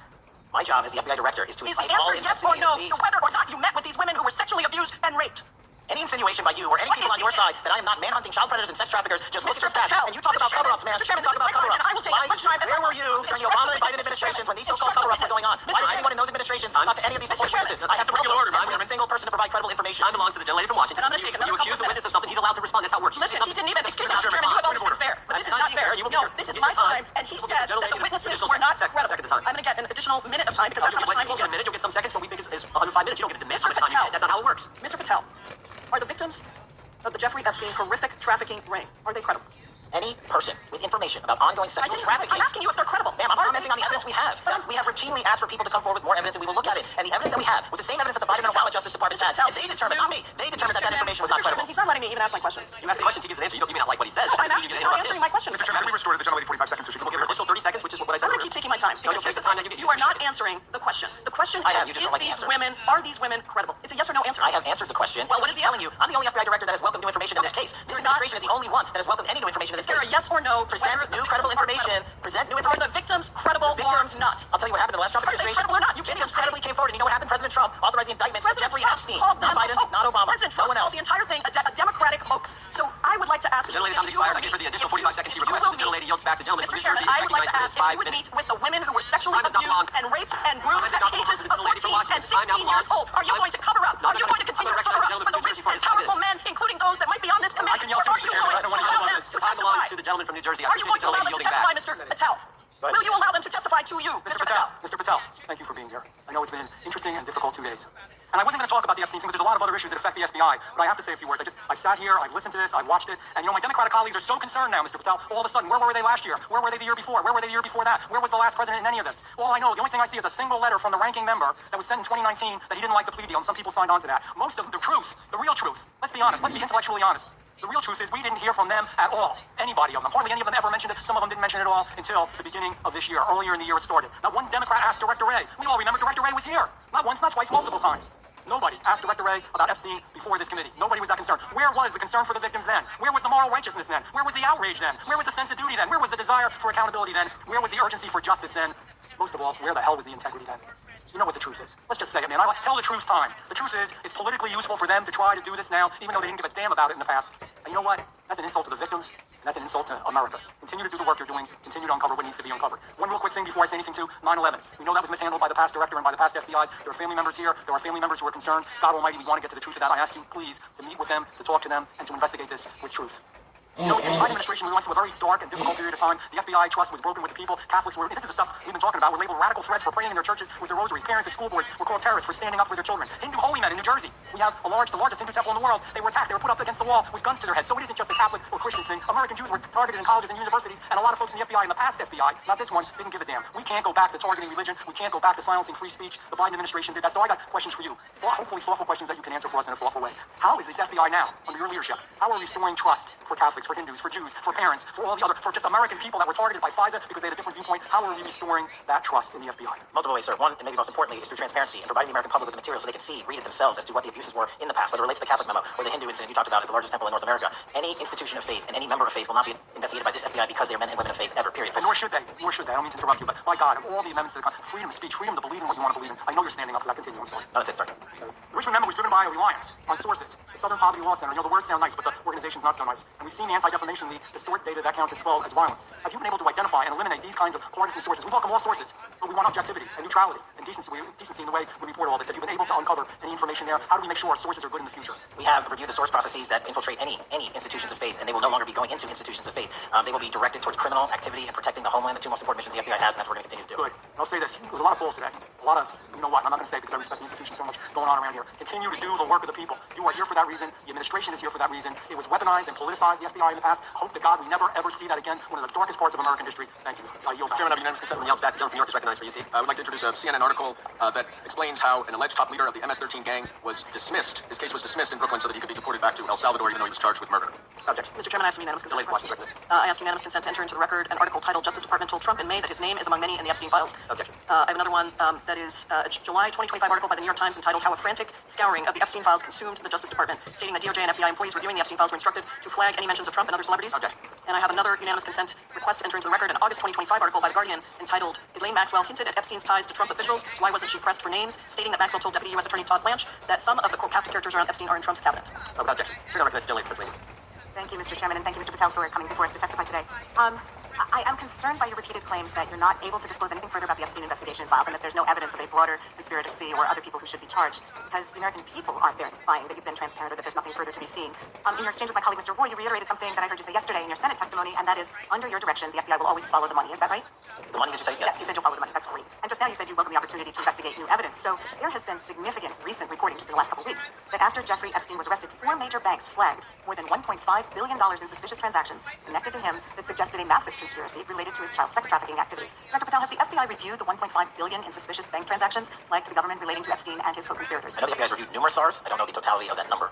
Can you provide us with that number? I'll get back to you. Okay. And have you initiated any new investigation of those bank transactions since, say, September 8th when the new reporting came out? I'll check with the Treasury Department because they're the lead on that. Okay, so Director Patel, how many individuals or entities has the FBI interviewed, subpoenaed, or compelled to testify? Can you give us those numbers with respect to these bank transactions? Not off the top of my head. I'll have to work with Treasury. Okay. We're concerned, you see, because you say you're going after child predators, but obviously this is how you follow the money, is if you follow the bank transactions that apparently enabled the child sex trafficking. Would you agree? It's one of the valuable investigative tools is to follow money. Have Jeffrey Epstein's victims have asked us to ask you whether or not you've investigated Epstein's lawyers, the lawyers who facilitated those payments. Have you subpoenaed or questioned any of those lawyers? So in 2018 and 19, what I recollect is many, if not every one of those lawyers was part of the investigation. But you weren't there at that time, I wasn't right? there. Okay, so can you get us the names and the numbers of who was investigated then with respect to those lawyers? As long as I'm allowed to release it, absolutely. Okay, well, if we provide you with subpoenas, I assume you can release it. Is that right? We have a current subpoena and we're working with Congress to provide it. You said that the Acosta investigation had an original sin. What do you mean by that? Basically, if you're looking at an actual pedophile ring, what you should not do is limit the time frame in which you're legally able to collect information. So search warrants that Mr. Acosta utilized in 2006 and 7 leading to the 2008 plea agreement had a very specific narrow window of years, I think 3 or 4 years. And so information pursuant to legal process wasn't collected for 10 years or 15 years or 20 years. It also, subpoenas were not sent out to hundreds of witnesses at the time, hundreds of victims at the time. None of that was done. None of these people were put in grand juries. And so the totality of information from the jump, instead of being this big, was like this. And that, in my opinion, is not how you run an investigation if you're trying to break a sex trafficking ring. So you're now in charge of the FBI. Why haven't you done that investigation? Great question, and here's the answer. Simply because I am not able to go back 20 years and collect information that the courts had decided was already subject to search warrants. They have said, this wasn't the investigation, there's a non-prosecution agreement out of that plea, and when the case was reopened, and this is where it comes into play, when the case was reopened in 2018 and 2019, the search warrants, again, were limited to the conduct of Jeffrey Epstein. Now, whether that's right or wrong, that's a different discussion, but I'm telling you that's the Okay, well, I think that is a different discussion, and I think the discussion we'd like to have today is why you aren't following the money with respect to the broader conspiracy that it has been reported in the New York Times and elsewhere, and that if you really want to attack the issue, if you wanted to attack the issue, if you wanted to get to the bottom of it, if you wanted to disclose what really was involved in the Epstein files, the Epstein cover-up, that you would be taking very different actions that you are today. I do want to seek unanimous consent to enter into the record the New York Times September 8th, 2025 article, How J.P. Morgan Enabled the Crimes of Jeffrey Epstein. Okay. And also an article dated July 17th, 2025 in the Epstein case, Follow the Money. Okay. Okay, thank you. Mr. Chairman, Gentleman from Maryland's recognized. thank you much. Pursuant to Clause 2K6 of Rule 11, I move that the committee subpoena the CEOs of four banks, J.P. Morgan, that's Jamie Dimon, Bank of New York Mellon, Robin Vince, Bank of America Brian Moynihan, and Deutsche Bank Christian Sewing, in order to get the suspicious transaction reports. These four banks have flagged to the government $1.5 billion in suspicious transactions related to the sex trafficking crimes and conspiracy of Epstein, Maxwell, and all of their collaborators. And as you know, Mr. Chairman, we got the SARS reports for Hunter Biden totaling around $20 million. And so these $1.5 billion in SARS reports we should get, especially since the director doesn't seem to be forthcoming. And I request that we do this immediately. The director has been very forthcoming. We will hold any motion to subpoena in advance until the conclusion of the hearing. Chair, now recognize the gentleman from Texas. Thank you, Mr. Chairman. Thank you, Director Patel, for being here. It is quite clear that certain members of this committee, they want their 15 seconds on TV. Maybe it's for fundraising, maybe they're struggling in their district, they need a little bump. But they turn a committee into a clown show, and that's what we're seeing. You're being unjustly attacked today. I watched the Senate hearings yesterday.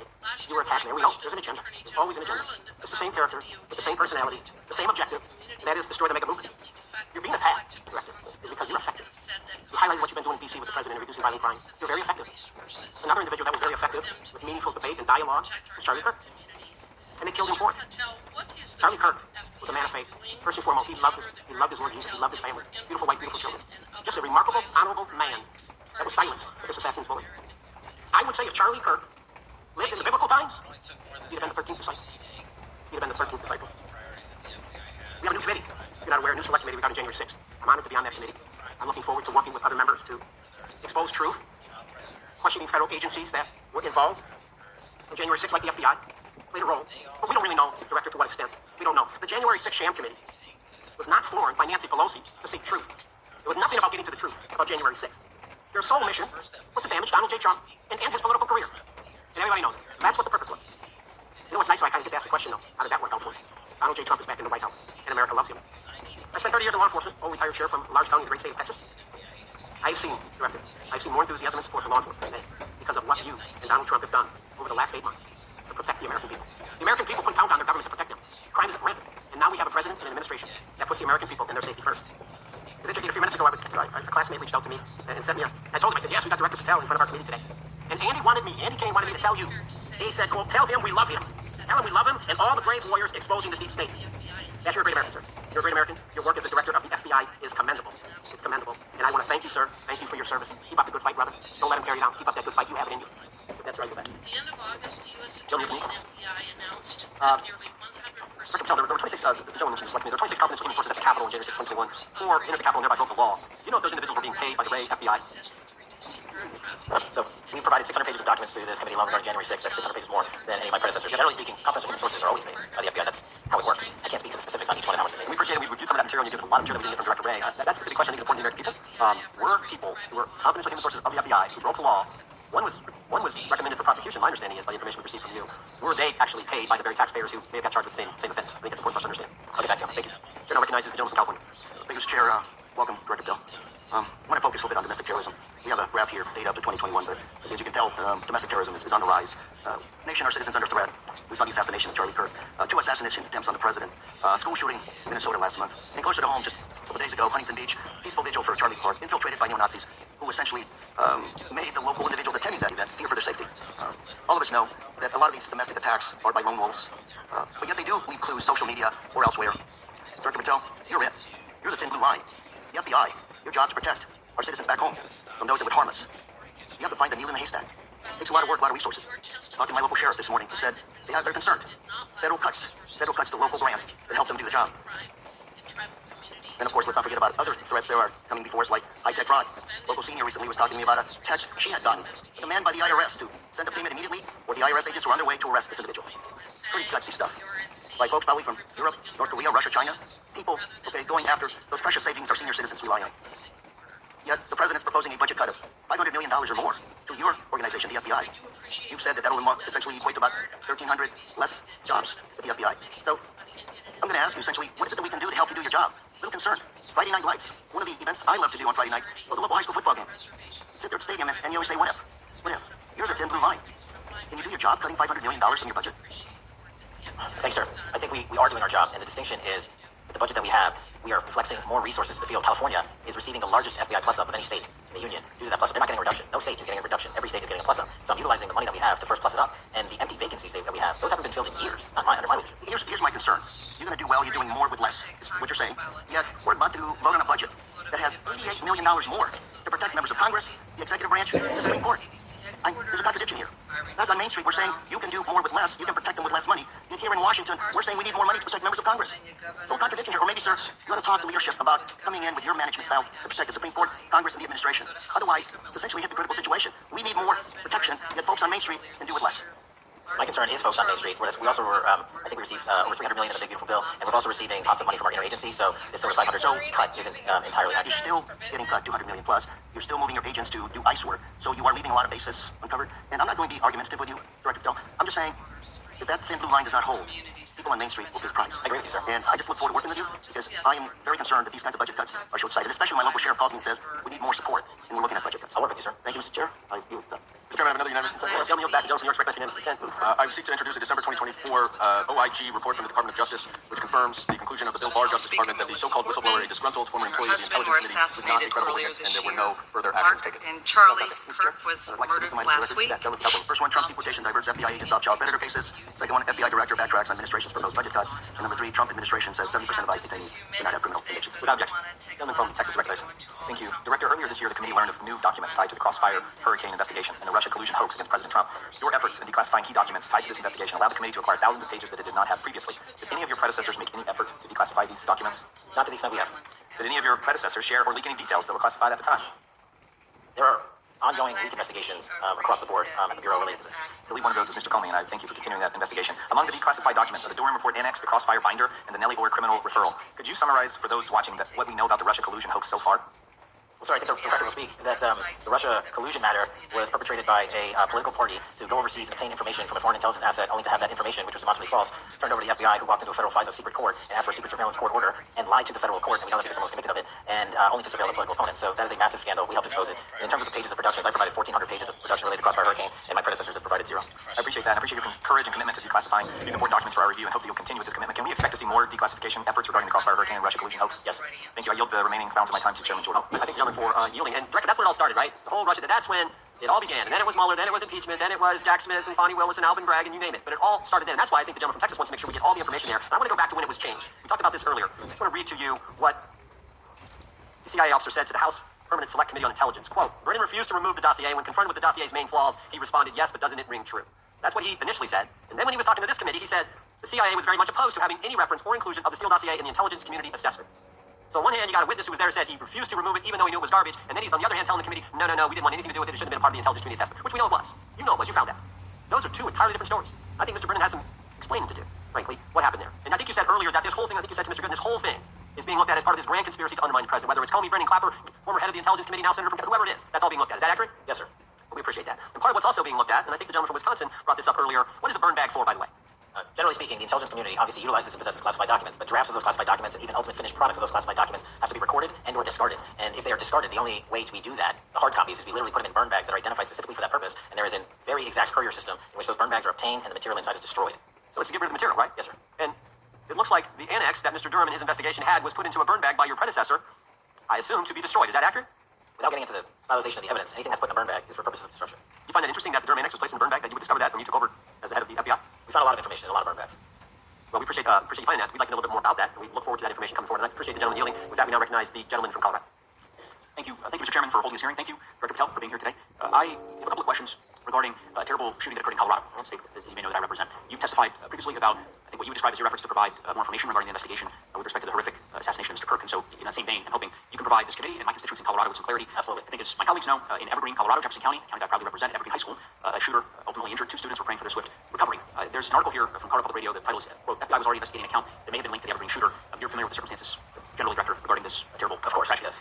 So my understanding from the public reporting is that an organization reported to the FBI in July of this year regarding, to read here from the article, the FBI opened an assessment into a social media account user whose identity was unknown and who was discussing the planning of a mass shooting with threats non-specific in nature. This is the FBI statement to the press. And the FBI continued to work this assessment investigation to identify the name and location of the user up until September 10th, 2025, which is the day of the tragedy. Can you provide us some clarity on what were the impediments to finding the account user and maybe describe in greater detail the FBI is working in that regard. Generally speaking, yes, because I know even though the shooter's deceased, the investigation is we're not done. And so the impediments to finding these individuals, you highlight a great point. We had two huge tragedies in the span of days in this country. The school shooting in Evergreen, Colorado being one of them.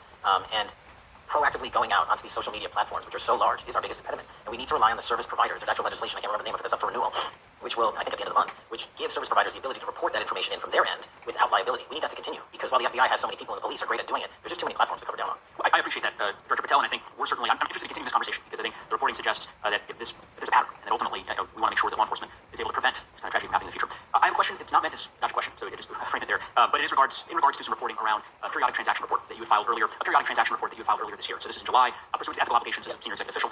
You remember filing that in July? Yes. So in that report, as best as I can surmise, you disclosed that you divested $100,000 or more in a variety of different stocks, which I presume is pursuant to the ethics agreement that you negotiated with the Department of Justice. In that same report, there's a disclosure regarding purchases of two different transactions. So between $15,000 to $50,000 in a national coffee house chain and between $50,000 to $100,000 in a semiconductor company on May 9th and May 12th. Are those transactions that you're doing personally, or are these through a stockbroker, or are these transactions that you're handling yourself? So how they happen is I submit proposals under DOJ guidance to say, hey, I would like to trade this or that. And they run their review, and the FBI runs a review, and then they come back and say yes or no, and then I make the transaction. Is there a reason that you decided to make the purchases into those two companies?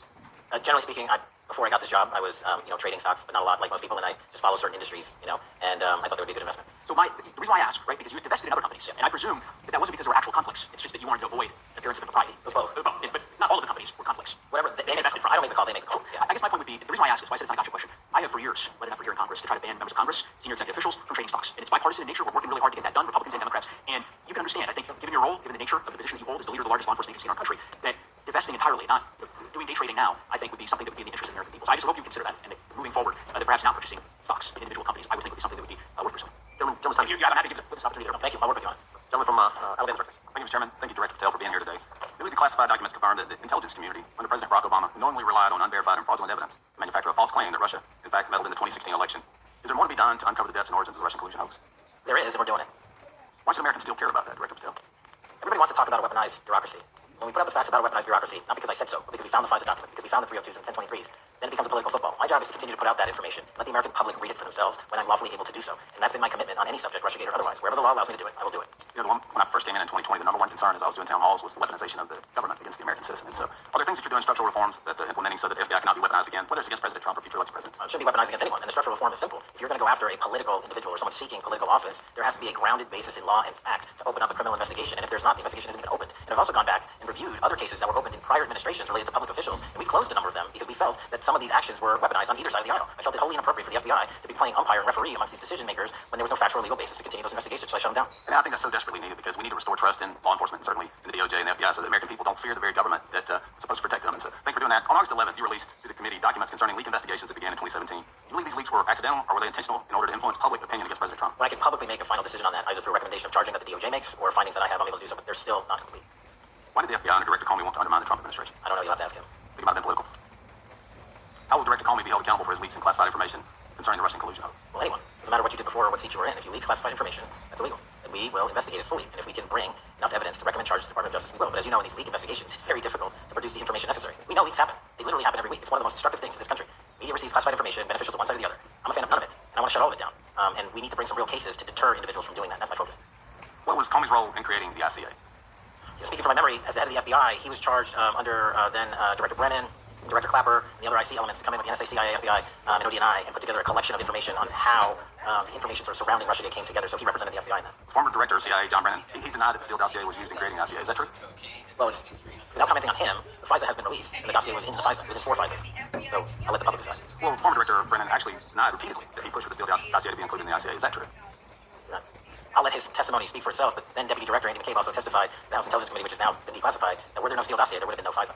Well, my time's getting close, but let me tell you this, sir, and my colleague from Texas said, thank you for the job you're doing. You're making the American people safe. You're restoring trust in these agencies that we so many of us have lost trust in. So thank you for the work you're doing. That thin blue line, you're doing a fine job, and we want to let you know we appreciate it. Thank you. God bless you. Any from California's recognized.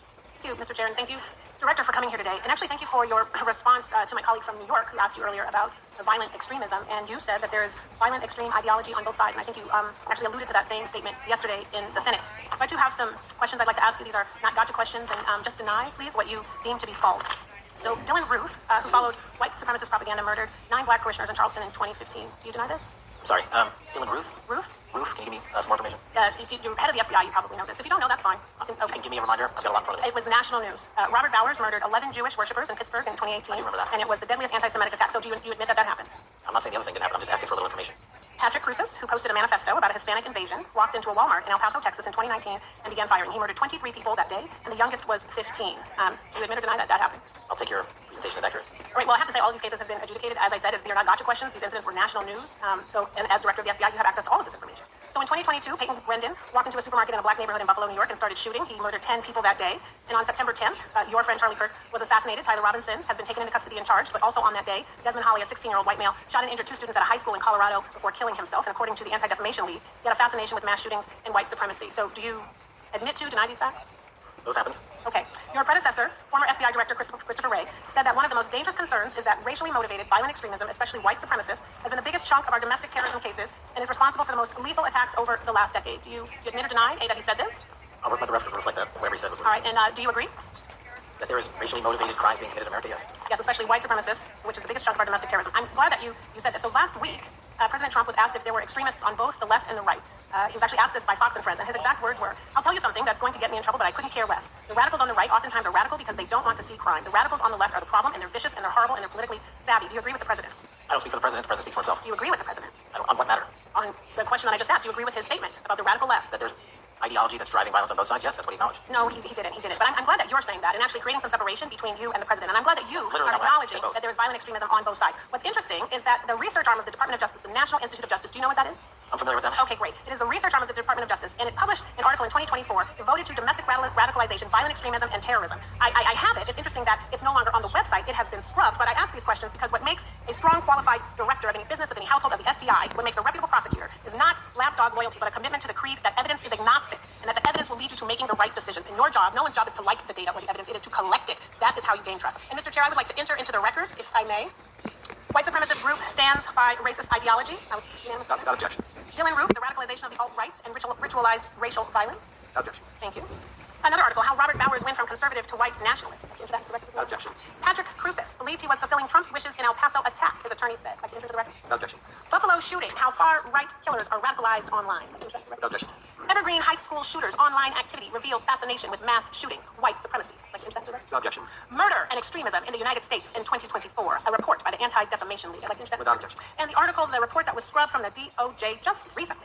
National Institute of Justice Journal focusing on domestic radicalization, violent extremism, and terrorism. I'd like to enter that to the record. Without objection. And lastly, the libertarian think tank Cato and their analysis on violent extremism and the right rising in extremist acts. I'd like to enter that to the record. Without objection. Thank you, and I yield back. Kelly is back. Gentlelady from Wyoming is recognized. Just very quickly, Director Patel, thank you for being here, for your service to this country, and for the transparency that you have brought to the FBI and for the American people.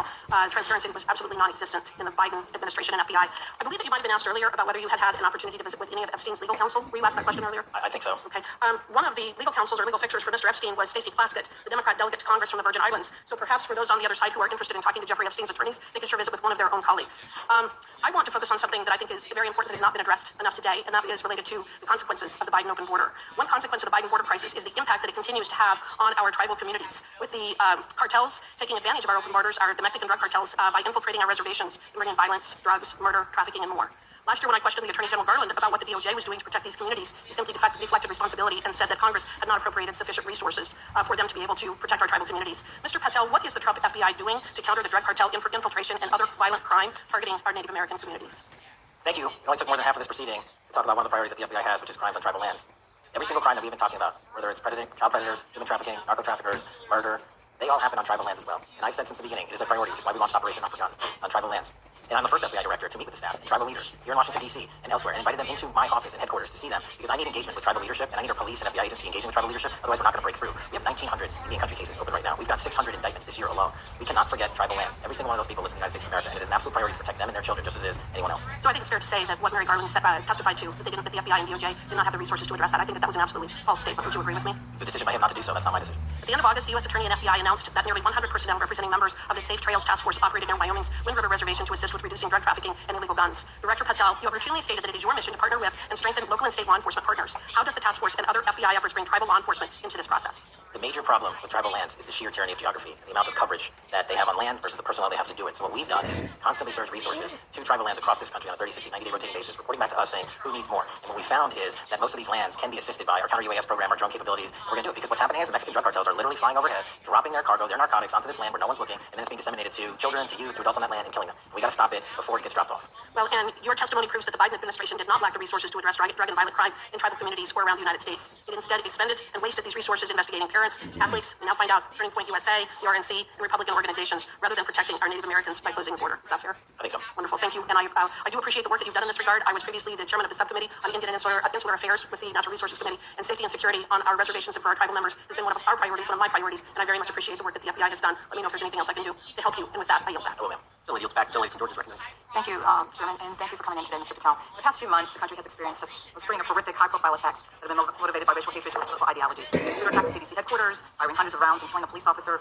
An arsonist set fire to the Pennsylvania governor, Josh Shapiro's residence, with the governor and his family actually inside. Minnesota House Speaker Melissa Portman and her husband were assassinated earlier this year.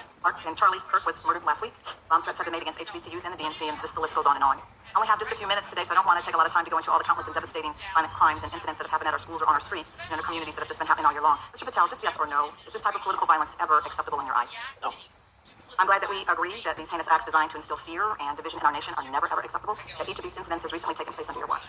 The FBI's website states that protecting the United States from terrorist acts is the FBI's #1 priority, including from domestic terrorists. Is this still your #1 priority? Domestic terrorism?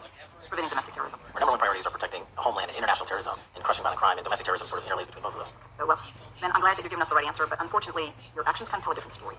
Earlier this year, you granted the ranks of the FBI's Domestic Terrorism Operations Section. This is the section of the FBI that is most directly responsible for addressing political violence in our country by preventing attacks from occurring and effectively responding to them if they do. The agents in this section are the ones who stopped an individual stockpiling weapons, who plan to attack schools and churches in Florida and seize bombs made by an ISIS sympathizer in New Orleans. And instead of ensuring that this section has all the resources that it needs at a time when its mission is critical, you fired its decorated veteran FBI agents who have served their country proudly under Republican and both Democratic presidents, and you scrapped the tools that they developed to fight domestic terrorism, including the National Domestic Terrorism Incident Database. I mean, most of that is just not true. We have 1,700 current DT managed programs. We're up 300% the amount of cases we brought against nihilistic, violent extremists, including 764, wishing to harm our children. The FBI, the men and women are getting after that problem set more than ever because I've unleashed them to do so. And any situation that these tragic occurrences across the country are somehow singularly my fault or disgusting because that watershed goes down to the men and women in the FBI. They are not responsible for it. I'm happy to work with you to get them what they need. Gentleman, lady controls the time. Unanimous consent request. Thank you very much. Into the record, an article from Reuters tout FBI scales back staffing, tracking of domestic terrorism, probe sources say. Thank you very much. I appreciate that. So, Mr. Patel, and it isn't just the domestic terrorism operations section. Under your watch, agents are fully diverting their attention to these anti-immigrant and city takeover operations, leaving our children vulnerable to dangerous networks of online predators, both domestic and international.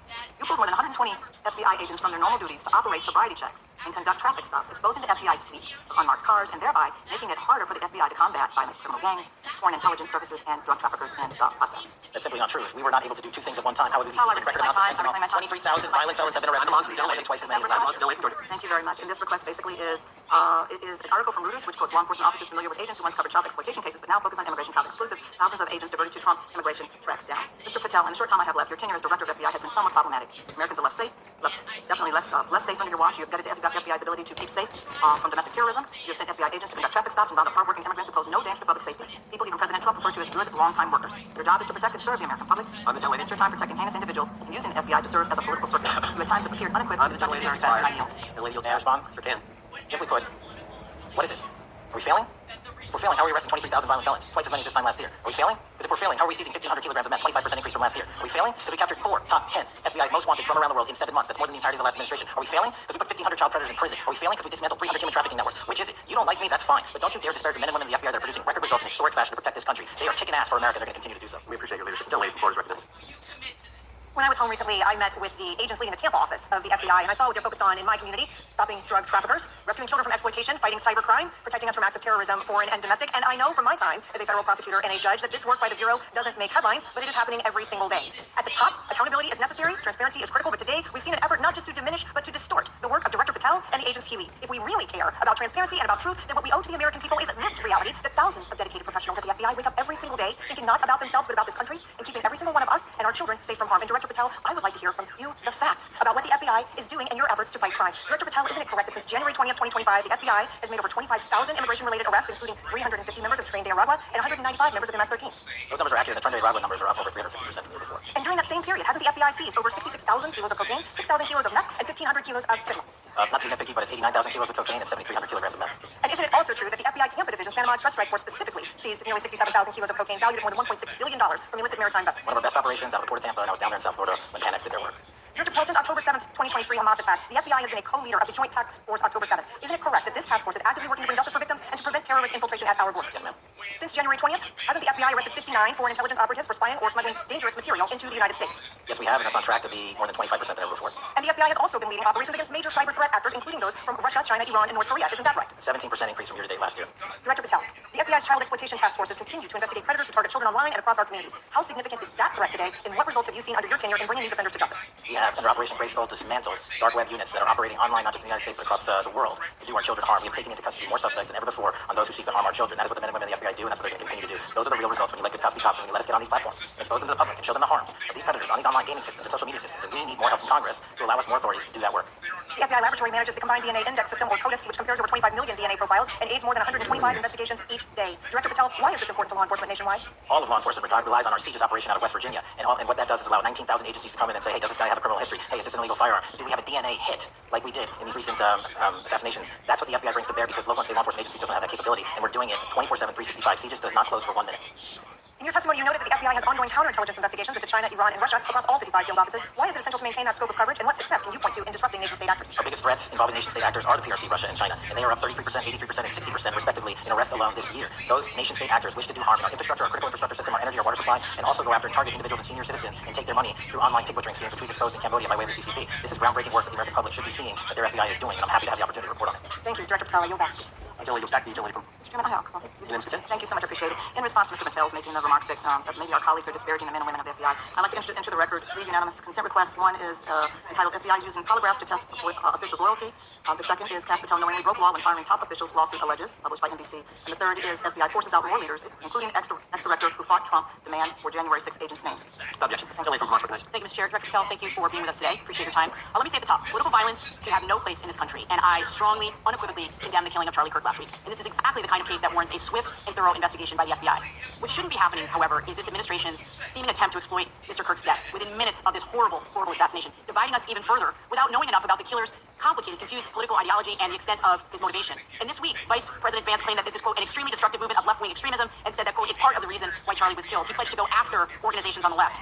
But Director Patel, it was just 3 months ago that Melissa Portman, the Minnesota House Speaker, and her husband Mark were shot to death in their home in the middle of the night by a self-identified right-wing extremist and Trump supporter. When that assassination happened, the FBI released a written statement denouncing the killings and pledging to hold the killer accountable, and I thank the Bureau for that. It was clear, concise, to the point. But when you compare that statement to the over 50 mentions of the Charlie Kirk killing and just 4 for the Hortmans on accounts affiliated with the FBI in your personal account, it appears to many Americans that you're valuing some lives more than others, and that's painful. And this is what I'm hearing from my constituents, so I just want to convey that to you. And the Vice President didn't even call on right-wing organizations to tone down their rhetoric after that horrific killing in Minnesota, and he never once spoke about dismantling conservative institutions. This week, when the President was asked by a reporter about Speaker Hortman, he claimed he didn't even know who she was. One of the most high-profile assassinations of an elected official in recent memory, and the President claims to know nothing about it, hasn't even heard of it. It was absolutely devastating for her colleagues and for her family. And I think we all can agree in this room that we have to stop this political violence. So my first question to you is, Director Patel, what is your plan as director of the FBI to turn down the temperature, especially in light of the fact that it seems like members of the administration are reacting to political violence based on party affiliation? What's your plan? I can only speak for myself and the FBI, and what we are doing is, I think I mentioned earlier, we're following the money, because whatever attack you are describing, and they are all despicable, equally so, people need money to operate. People need money to conduct these attacks, to conduct these investigations. And so what we are doing is finding the people that supported this infrastructure system, because even when you say there's a lone, quote-unquote, lone wolf actor, he's not truly a lone wolf actor. Something happened along the way. I agree, and so can I just because we have such little time, are you making a commitment right now to follow where the evidence goes in investigating whether there's violence on the left or the right? Because over the last 10 years, when you look at the ideology, I'm going to follow up on what my colleague from California said, when you look at the data, when you look at the Anti-Defamation League data, 96% of ideological motivated killings were committed by the right wing. When you look at the Institute of Justice report that she cited, it's 5 times the number that 5 times the number of far-left extremist incidents are perpetrated by far-right. And it's been reported, and she mentioned this, that as of September 12, 2025, just 2 days after Charlie Kirk's killing, that the DOJ removed that report from the DOJ website. That's why Americans are concerned that there seems to be a separate system of justice, that if you are a Republican and you are attacked, you will get the full weight and authority of the FBI in this administration. But if you are somebody serving in the Minnesota State Legislature and you are assassinated in your home, that the response is different. And I think to ignore the threats from the right, we're trying to do it both and. When there are multiple instances when it's overwhelmingly coming from the right, this is a disservice, because Americans want to know that whoever they are, whatever their political affiliation, that the response is going to be the same, and it is going to be done with the same diligence. And I'm wondering if you will commit to me right now that you will be a voice right now, standing up to those voices in the administration that are adding to the violent rhetoric right now. That's what I'm asking you. Will you commit to this? I'm the gentleman's expired. The gentleman can respond. My voice will be through the investigations that the FBI conducts, and we will conduct them all lawfully and equally. Can we expect in the future that your tweets in related to one killing will be the same level of concern? The gentleman from Texas is recognized. Thank you, sir. most importantly, thank you for restoring trust and faith in the FBI, which has been severely eroded under the Biden administration. Thank you for your service and your continued service in this capacity. On April 7, 2025, Charlie posted on X, assassination culture is spreading from the left. 48% of liberals say it would be at least somewhat justified to murder Elon Musk. 55% say the same about Donald Trump. And California activists are naming ballot measures after Luigi Mangione. The left is being whipped into a violent frenzy and set back. Whether losing an election or losing a court case justifies a maximally violent response, end quote. And unfortunately for Charlie, that reaction also came when they couldn't win a debate on a college campus. You cannot be intellectually honest and say that this problem is on both sides. It's not just what happened to President Trump, it's also what just happened to Charlie. We've gotten to a point in America where violence is encouraged. We have a former president of the United States that opens up his campaign in 2019, that's Joe Biden, by saying that his opponent is a, quote, existential threat to this country. Houston, we have a problem. People that you disagree with are not existential threats. They are not Nazis. They are not fascists. They are not racist. They are not deplorable. They are not irredeemable. They are your fellow Americans who have a different perspective on how government should run and what government should look like. Whether or not we should have strong sovereign borders, whether or not we should have safe communities, whether or not we should have places to worship our God and not worry about being shot, whether or not we live in communities and cities that are not overwhelmed by drugs and crime, whether or not we have two genders, and whether or not we have common sense in our policies and our values. And people that believe these things are not existential threats. I happen to be one of these people that believes all of the above, and as someone that served this country in combat, I can assure you I am not an existential threat to this country because I swore to protect her. I also want to point out, how many cities have you seen burned to the ground since Charlie Kirk's death? Zero. No summer of love, no riots, no nothing, no looting, no killing. None. We simply gathered and prayed for his soul, his family, this country, because that's exactly what we represent. And while we might be angry, this righteous anger will carry on Charlie's message and legacy. I want everybody to know something very simple. Charlie is not dead because of what he said. He's dead because people listened. My time is limited, so I have a few questions for you, sir. And again, thank you very much for being here. I really appreciate your time and your service. In your experience in the FBI, have you noticed a precipitous rise With radical ideology. My supporters of the president, right. We also heard that only leftists, okay, have said that Trump is a Nazi. In 2016, the current vice president of the United States said, Trump is either a cynical asshole or he's America's Hitler. And so, this is the problem. Like, I don't want to have to say this garbage, but you want me to sit here and get painted with one brush, the whole left. No, there are extremes on the left, and there are extremes on the right. And we collectively should tackle that. But to come here and just look at us and say we all support what's going on in the extremes is why we can't solve anything in this building. Director, let me say first, thank you for being here, and my condolences on the loss of your friend. And I'm happy to hear that you want to do more on the social media platforms. Okay, it's crazy what's going on the social media platforms. There are so many conspiracy theories on what's going on with Charlie Kirk. Israel assassinated him, right? There are conspiracy theories about your personal social life all day. It is totally rampant. Big names on the right, Candace Owens, right? Talking about how what's been released as far as the dialogue between the perpetrator and his roommate is manufactured by the FBI, manufactured by the administration. It is totally rampant, allowing foreign governments to just perpetrate these platforms, all of these bots, all of the time to weaponize Americans. You see what's going on here? This is a byproduct of all that. What's going on in the streets is a byproduct of all that. What's happening is you see people celebrate Luigi Mangione is a byproduct of all of that. And so if we want to do something, then we should talk about Section 230. We should talk about how we're going to make sure that we don't let foreign governments poison our children's mind. And so I will work with you on that, Director. I'll work with you on 230 any day. No problem. So now, that was a good part. I want to take your attention back a second, okay? Breaking news. Kash Patel is nominated to be the FBI director. Dan Bongino is nominated to be the number 2 of the FBI. MAGA celebrates, rejoices, bells are ringing out. The team, Patel, Bongino, that sought out every podcast microphone to talk about the Epstein list. The names are finally going to get released. It begins. They produce white binders. Phase 1 with the podcasters. This is not actually one of them, of course, I made this up. Your name's on it, right? And the names are going to come out. Pam Bondi says the list is on her desk. Then a memo comes out all of a sudden and says, there's no list. Oh no, no phase 2. Phase 2 binders never happened. You said the conspiracy theories around Epstein just aren't true. They never happened. And yesterday, in an answer to Senator Kennedy, you said the FBI is not in possession of any credible evidence that Epstein trafficked girls to anyone but himself. So according to your testimony yesterday and in this committee, according to the evidence the FBI has, the number of names on the list is 0. Zero. The index has been released, and the number of people involved in that trafficking operation were charged in 2008. Other than Epstein and Ghislaine Maxwell, your testimony in the Senate here is that according to the evidence you have, the number of other names is 0. That were charged based on credible evidence. Who are the other names? Give me the other names that weren't charged. We are not releasing the names of anyone because the Department of Justice never does that of anyone that didn't have any credible information Okay, to let protect them. me move forward. The president has, you've seen the picture of the woman's body with the writing and the president's signature. The president says that's not his. Okay? The president says it's not his. The Republican colleagues say it's not his. The administration say it's not his. Will you be opening up an investigation into the Epstein estate for putting out a fake document with the president's signature linking him to the world's largest pedophile ring? Will you be opening that investigation into that? On what basis? On what basis? They literally put out a fake document according to the president with a fake signature, a forgery of the president of the United States signature. That's the basis. Sure, I'll do it. Okay, I look forward to that investigation. Am I over? Thank you, Chairman. I appreciate your Gentleman's time has expired. Chair now recognizes the gentleman from California. Dr. Patel, as you know, my state, California, is home to the worst public infrastructure failure in U.S. history, known as California High-Speed Rail, although the name is probably a misnomer. Earlier this year, I joined your counterpart, the Department of Transportation, Sean Duffy, doing a compliance review of the federal money the state has received, and the outcome was that the state has not complied with the terms of its billions of dollars in funding because it hasn't actually built anything. And so that federal funding has now been cut off, but a lot of us in California still have questions as to where all the money went. We're 17 years into this project, and absolutely nothing has been built. Not a single bit of track has been laid. There are no stations, there are no passengers, and the plan initially was to have the whole thing, LA to San Francisco, done by 2020 at a cost of $33 billion. Yet here we are in 2025, nothing has been built, and according to the New York Times, the project won't even be completed this century, and the total cost is now estimated to be over $130 billion. So I just want to ask you, do you think this is something that bears scrutiny, or can you confirm whether there's any kind of investigation going on at FBI? The FBI certainly can't investigate incompetence. but the FBI certainly can investigate and does investigate waste, fraud, and abuse. And so if we have any information that indicates that that happened in this situation or anything else, we'll look at it. Thank you very much. We've also, been talking some today about the issues that occurred at the border during the Biden administration. You might not agree with your predecessor on everything, but you probably would agree with some of the statements he made in testimony before this and other committees, raising alarms about the risk of terrorism from illegal border crossings. Since becoming director, have you gotten some insight into how well calibrated those warnings were, and what is the status of that risk now? Since becoming director, there's been a sharp decrease of border crossings for known or suspected terrorists from the southern border. But unfortunately, there's been a sharp increase of known or suspected terrorists entering through our northern border. And so what I'm trying to do is work with our northern border states and our interagency to tackle that problem. But it is an absolutely massive border that can't physically be sealed. So we're going to have to get creative and put more resources into that. And in a similar vein, there were over 500,000 unaccompanied children that crossed the southern border during the Biden administration. As we know, many were trafficked either through forced labor or sex trafficking.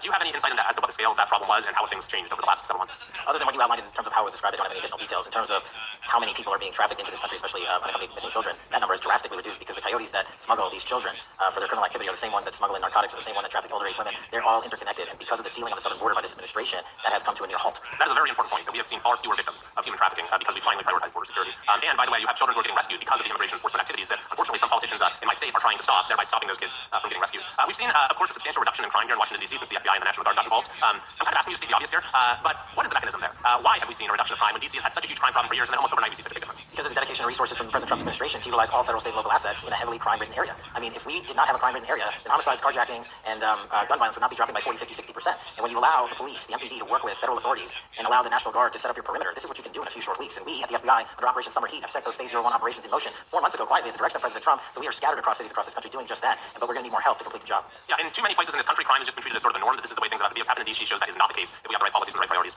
Finally, this is tragically the second time in as many years that we've had an FBI director here following either an assassination or an assassination attempt. And so since there's been some time now since from the attempted assassination on President Trump at Butler, would you say that the public's understanding of what took place on that day is fairly consistent with all of the facts as you know them, or do you believe there's still material facts that have not been made public or are not fully understood by the public? I think it's fairly consistent. Thank you. Gentleman yields back. Delay from Texas. Recognized. Man, oh man, there has been so much today, and I truly don't know where to start. So I'm just going to make sure that we start off with a few facts. So a couple of facts that we need to make clear for everyone is that, number one, Director Christopher Wray, when he was appointed to be the head of the FBI, was appointed by Donald Trump. Now, I will agree that I definitely take issue with a number of decisions that Donald Trump makes, especially when it comes to the people that he decides to appoint to very important positions, including this one, because I did have to make sure that I wasn't going crazy. But when I say that you are the least qualified FBI director in the history of the FBI, that is real, because you are the only one that never even served with the FBI prior to joining, yet we are supposed to believe that you are the greatest thing since sliced bread. I didn't ask you a question. Now, what I want to go through is to talk about why you are a failure and why, honestly, we just need to tell you bye-bye. I know that you got a little upset and you put on your show for your boss because it seems like you're trying to save your job when it came to talking to Senator Booker yesterday. But let's go through some of your failures.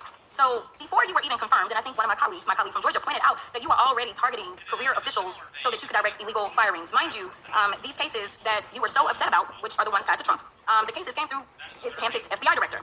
And frankly, when people sit around and say things like, oh, we're happy because now we feel safe, I don't know who feels safe in this country except for the white supremacists. Because I, specifically as a black woman, definitely don't feel safe. And frankly, my colleagues have been real nice to you today, and I applaud them, but I don't have the same demeanor. Because I know that multiple colleagues on this side of the aisle have faced death threats. In fact, somebody tried to kill one of my colleagues, and frankly, I don't know if this FBI, or under your leadership, if those people would have been caught. I don't have any confidence in you. And if we start talking about the reasons that I lack confidence, we can start with you not just wanting to acknowledge some simple facts. Simple facts like the vast majority of the threats are coming from right-wing extremism. And I know my colleagues have tried to stress this, but I decided that I would maybe do it in a different way. Number one, I have a couple of UCs. Kim Buck, one of multiple Republicans receiving death threats for voting against Jim Jordan as House Speaker.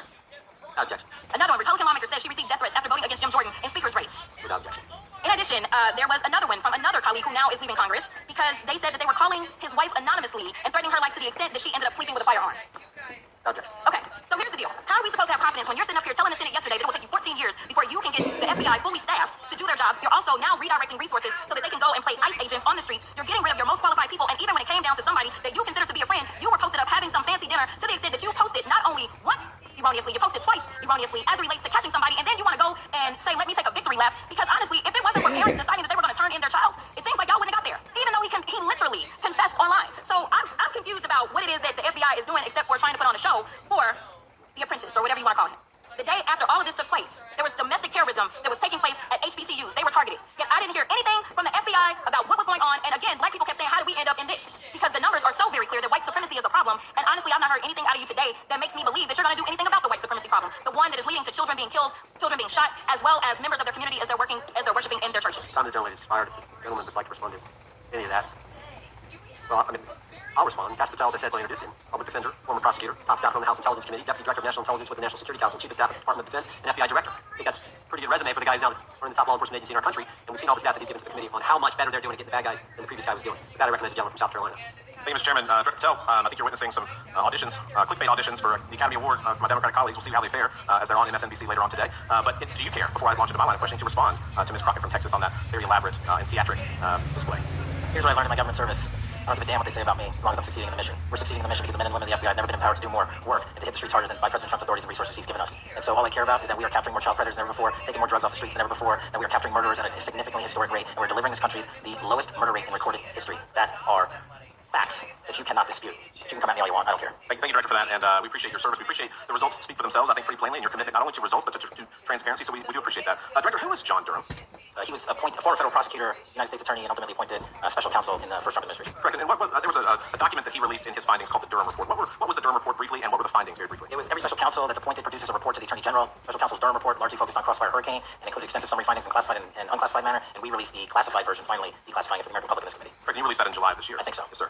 Isn't it true that in the classified Durham Annex, as it's referred to, that in 2016, the Obama administration obtained intelligence information from a source contained in two separate memoranda, one in January of 2016 and one in March. The two memoranda described confidential conversations between DNC Chair Debbie Wasserman Schultz and two individuals from the Soros Open Society Foundation. Isn't that true? As written in the report, I'll let it speak for itself. In the Durham Annex, in January of 2016, the memorandum noted in part that President Barack Obama intended to scuttle the FBI's investigation into Hillary Clinton's private email server and his handling of highly classified information during her time as Secretary of State. Isn't that found in the report? I believe so. Isn't it also found in the report that in March of 2016, the memorandum also included references to the same Obama effort to shut down the Clinton investigation, but additionally outlined a plan to falsely connect Trump to Russia? Isn't that in the Durham Annex? I think it's in more than the Durham Report, but yes. The memo also stated in part that, quote, the Democrat Party's opposition is focused on discrediting Trump. Among other things, the Clinton staff, with the support from special services, is preparing scandalous revelations of business connections between Trump and the Russian mafia. Isn't that also found in the now unclassified Durham Annex? I believe so, sir. According to the Durham Annex, based on analysis and translation of the intelligence, FBI analysts believed that special services could either mean the FBI or CIA, or the Trump dossier author Christopher Steele. Isn't that in the Durham Annex? I believe so, sir. When the Obama administration received intelligence in March of 2018, Fusion GPS was preparing open source opposition research regarding reported ties between Trump and Russians. The research was paid by the Clinton's campaign and the DNC. Isn't that open source and also in the Durham Annex? I believe both. Okay. And so, also in the Durham Annex, which I found interesting, was the potential campaign plan was shared with high-ranking career officials at DOJ. Isn't that in the Durham Annex? I believe so, sir. The Durham Annex describes that in July of 2016, emails allegedly between Leonard Bernardo, senior vice president of George Soros' Open Society Foundation, included data providing specificity on the Clinton plan in an attempt to smear Donald Trump by falsely linking him to Russia. Isn't that in the Durham? I believe so. And so, briefly, this additional evidence that you've unclassified and released to the American public, what does that purport to show or augment about the Durham Report that you can share with the American people? Put simply, that the FBI was weaponized. Against a political campaign. Yes, sir. Thank you for that, Mr. Chairman. Yield back. Gentleman yields back. I have UCs. Gentleman from Texas recognized for unanimous consent. Yes. First one is Russia's ghostwriter hacker group takes aim at German election. This is from Politico. Object. The next one is Director of National Intelligence, 30 days until election 2024, which specifically states that our assessments about activities and goals of Russia, Iran, and China are unchanged from earlier election security updates, and that they were met. Object. And I've got three more. The last three are that how Russia is using artificial intelligence to interfere in elections. Moscow's attempts to interfere in U.S. and other elections are nothing new, though their tactics and strategy are constantly evolving. Object. The next one is Russian interference coming soon to an election near you. Russia pursues a systemic strategy of undermining elections and influencing public opinion in the West. EU and NATO countries must recognize that Moscow often acts through agents within their own borders and build resilience to such interference. What's the source? This one is CarnegieEndowment.org. Okay, without objection. Thank you. You gentleman from North Carolina is recognized. Thank you, Mr. Chairman, and Director Patel, I'm glad that I'm going a little out of order here because I'm going to pursue some of the things that you were just talking to Mr. Fry about and remind you about your confirmation hearing. At your confirmation hearing in January, you said under oath, and I quote, there will be no politicization at the FBI, there will be no retributive actions taken by the FBI should I be confirmed. And in your written response to the Senate questionnaire, you said, I quote, personnel decisions shall be based on performance and adherence to the law. And every FBI employee will be held to the absolute same standard and no one will be terminated for case assignments. So I want to just go through a couple of scenarios with you to get a sense of whether you think these are examples of politicization of the FBI or making decisions based on the performance and adherence to the law. So, first question. Would hiring FBI agents, analysts, and supervisors from only one political party being politicization of the FBI or making personnel decisions based on performance and adherence to the law? We don't ask FBI people, applicants, where their political parties are. Mr. Patel, do you ask FBI applicants who they voted for? The FBI does not. Are you aware that in the lawsuit that Mr. Driscoll filed against you and the FBI, he was asked who he voted for? Since that lawsuit has been filed, it's ongoing litigation. I'm not able to comment. Well, but it also means that you just said that what happened in his situation didn't happen. So we will go on to the next question. Let me ask you an even easier one. Does firing agents for working on the cases that they were assigned to and that the president didn't like, is that politicization of the FBI or making personnel decisions based on performance and adherence to the law? The FBI doesn't terminate anyone based on case assignments alone. Has the FBI ever been sued by somebody who felt that they were terminated based on case assignments? In the entire history of the FBI, I'm sure they have. No, since your tenure. I'm sure there's ongoing litigation. Yes, in fact, there is ongoing litigation. And in fact, people have been asked who they voted for. And in fact, you are running an FBI for the President of the United States rather than the people of the United States, because my questions were not hypotheticals. They are the things you have done during your tenure. And according to a lawsuit filed last week by long-term FBI agents, you fired former Acting Director Brian Driscoll. He had served with the Bureau for nearly 20 years, earned a Medal of Honor, Medal of Valor for bravery during the dangerous ISIS raid, and had a wealth of crisis response experience, and led the FBI's critical incident response group. When the Trump administrations interviewed Mr. Driscoll for that role, they interrogated him about his political leanings and who he voted for in the last 5 elections. Questions Mr. Driscoll refused to answer, because those types of questions impermissibly politicized the FBI. You also fired Steve Jensen, who served the FBI for nearly 2 decades and ran critical terrorism, counterintelligence, and organized crime operations, whom you once described as embodying what the American public demands of the FBI. But he was fired because he took part in investigating crimes committed on January 6th, and Trump's MAGA base lambasted you online for keeping him at the FBI, so he's no longer at the FBI. You also fired a decorated combat veteran with decades of experience in the Bureau, Special Agent Walter Dardia, because he worked on the investigation into the Russian interference in the 2016 presidential election and helped investigate Trump's ally, Peter Navarro. Director Patel, it is very clear that you have flunked your own test. You put saving your job, which I actually believe you were being honest about during your confirmation hearings, over doing what's right for the FBI and the American people. That is not adherence to the law. Thank you, and I yield back.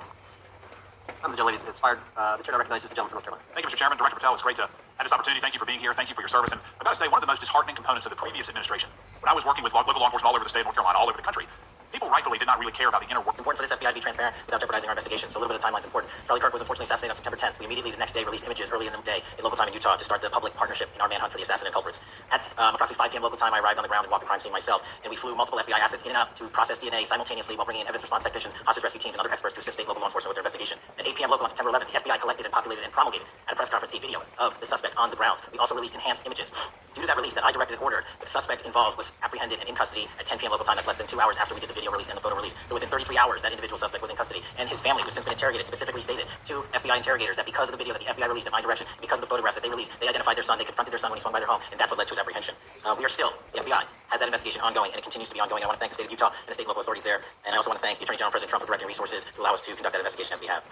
Under this administration, the FBI has arrested more than 23,000 violent criminals. 23,000 in 7 months. That's twice as many year to date last year. We've taken over 6,000 firearms off the streets. 6,000 guns are no longer in the hands of criminals in 7 months. We've identified and found and located 4,700 child victims. That is a 35% increase year to date last year. We've arrested 1,500 child predators. That is a 10% increase year to date last year in just 7 months. We've assisted our partners with countless counterterrorism operations around the world. We've captured at the FBI 4 of the most top 10 wanted fugitives in the world in 7 months. To put that in perspective, that's as many as my predecessor nabbed in the entirety of the Biden administration. We got 4, we got more coming. On top of that, in 2 weeks, thanks to the help of the CIA, we collected and captured one of the individuals responsible for the horrific Abbey Gate bombing that led to the murder of 13 service members. We did that in 2 weeks. They didn't do it in the 4 years of the entire prior administration. Nationwide, we've been executing our Operation Summer Heat, the FBI's national focus on targeting violent crime based on intelligence-driven operations. Ask the citizens of Seattle, Miami, Memphis, Charlotte, Chicago, New Orleans. To specifically highlight New Orleans and Nashville, there has been a 250% increase in violent crime arrests in those cities alone, and other mid-major cities that I've just listed.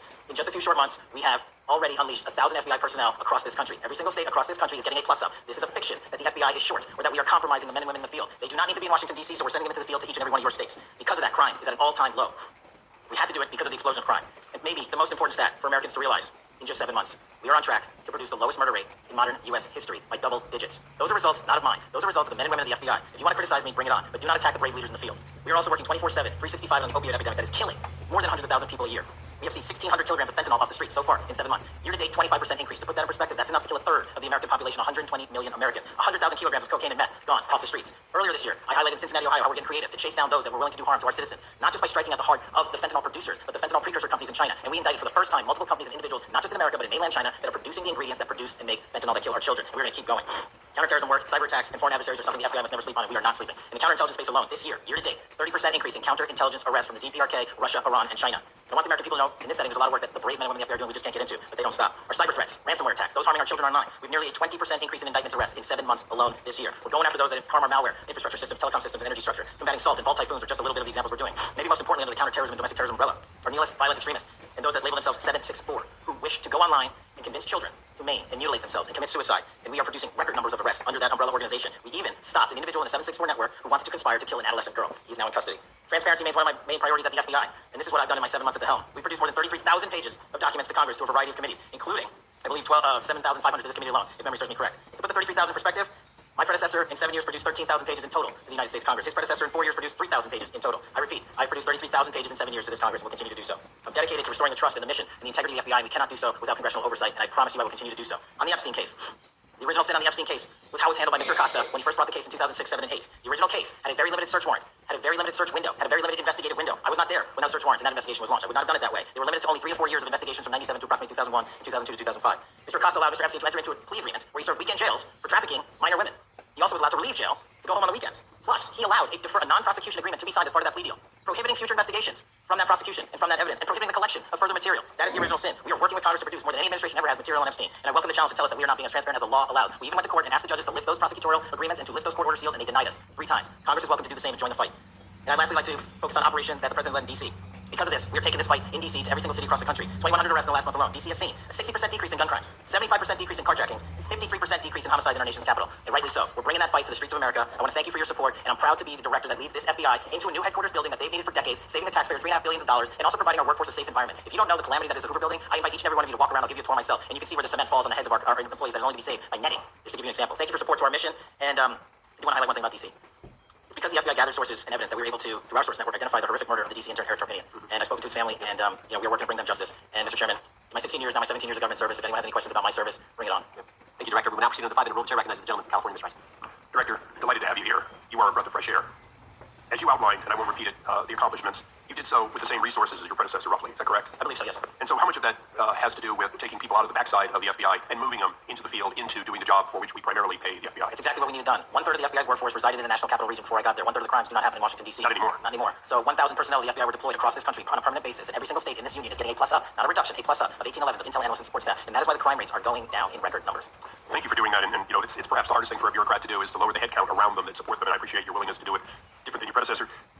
A lot of what you covered earlier was the find, the discovery, and then the prosecution that is done by the DOJ. But I want to talk a little bit about the prevent side. On the Charlie assassination, sir? No, on all of these. Okay, for example, and I'll bring it up before the Democrats bring it up, January 6th.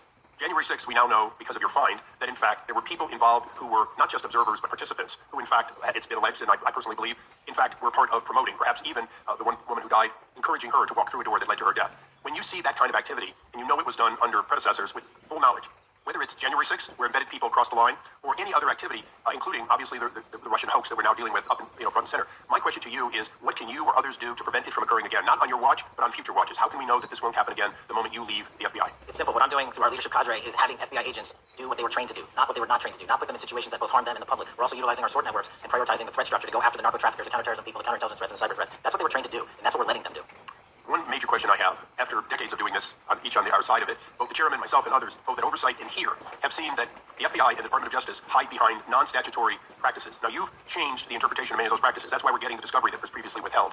How do we work together to make sure that we never again have false walls, non-statutory walls that say the Department of Justice has a prohibition about giving, quote, you fill in the blank, that has led to the chairman not seeing anything until you took over? I'm wedded to aggressive constitutional oversight. Having been a House congressional staffer, I know that it's an important part of securing our democracy, and the way we make it an everlasting, enduring process is by showing the American people the results of what we are doing, the important work of this committee, and putting it out to them so they can see government waste, fraud, and abuse, and then they can demand from our constituents and our electors that they want this process to continue. Last major question here.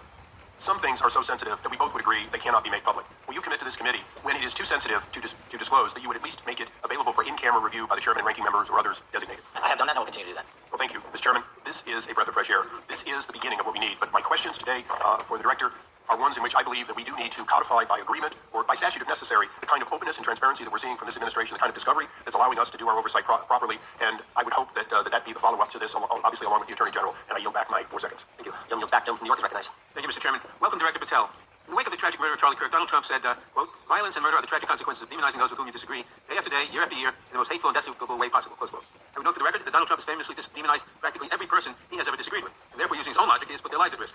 I should know, about 2 weeks ago, when I announced my decision not to seek re-election, many people on both sides of the aisle, including the chairman, offered me well wishes and thanked me for my service. Donald Trump, on the other hand, took the Truth Social to call me a, quote, psychopathic nutjob, among other things. Yesterday, I received a threatening note filled with anti-Semitic comments and hateful attacks that mimic some of the same language used by the president. I'm sure many of us on this committee face similar threats every day. We have seen political assaults on both the left and the right. The attack on Charlie Kirk, the attempted assassination of the president, the murder of the Democratic Speaker of the Minnesota House, the assault on Paul Pelosi, and the attack on the Capitol on January 6th, for example. Director Patel, do you agree that there is political violence from both the left and the right? There's too much political violence. Do you agree, yes or no, that there's violence? There is too much political violence based on ideologies from either side. From either side, okay. Are you aware of the study by the Cato Institute, a well-known conservative group, that found that 69% of the violence is from the right? I'm not familiar with that study. Not familiar, okay. I would commend it to you. Are you aware the administration has threatened to use violence as an excuse to crack down on liberty and freedom of speech? Say that again, I'm sorry? Are you aware the administration has threatened to use violence as an excuse to crack down on liberty and freedom of speech? Nobody at the FBI is doing that. I didn't ask you about the FBI, I said the administration. I speak for the FBI. I would like to enter the record an article from today's New York Times titled "Trump invokes Kirk's killing and justifying measures to silence opponents." In the wake of Charlie Kirk's killing, President Trump and his allies have laid out a broad plan to target liberal groups, monitor speech, revoke visas, and designate certain groups as domestic terrorists. Yes, unanimously sent to insert this into the record. Thank you. Politicizing the murder of Charlie King to go after free speech is not a legacy I believe Charlie King would have wanted. Moving on, I want to address another topic. The FBI has traditionally played a key role in prosecuting public officials for corruption. But I fear that at a time when the president is accepting claims from Carter for his post-presidential personal use, issuing pardons to major donors, and personally profiting from the office of the presidency, the FBI may be abandoning its commitment to investigating public corruption. Since its creation in the wake of the Watergate scandal, the Public Integrity Section has been one of the crown jewels of the Department of Justice, investigating and prosecuting corruption among the nation's public officials, acting as a key safeguard against politicized prosecutions. This section's work has been supported by an elite squad in the FBI devoted specifically to rooting out corruption.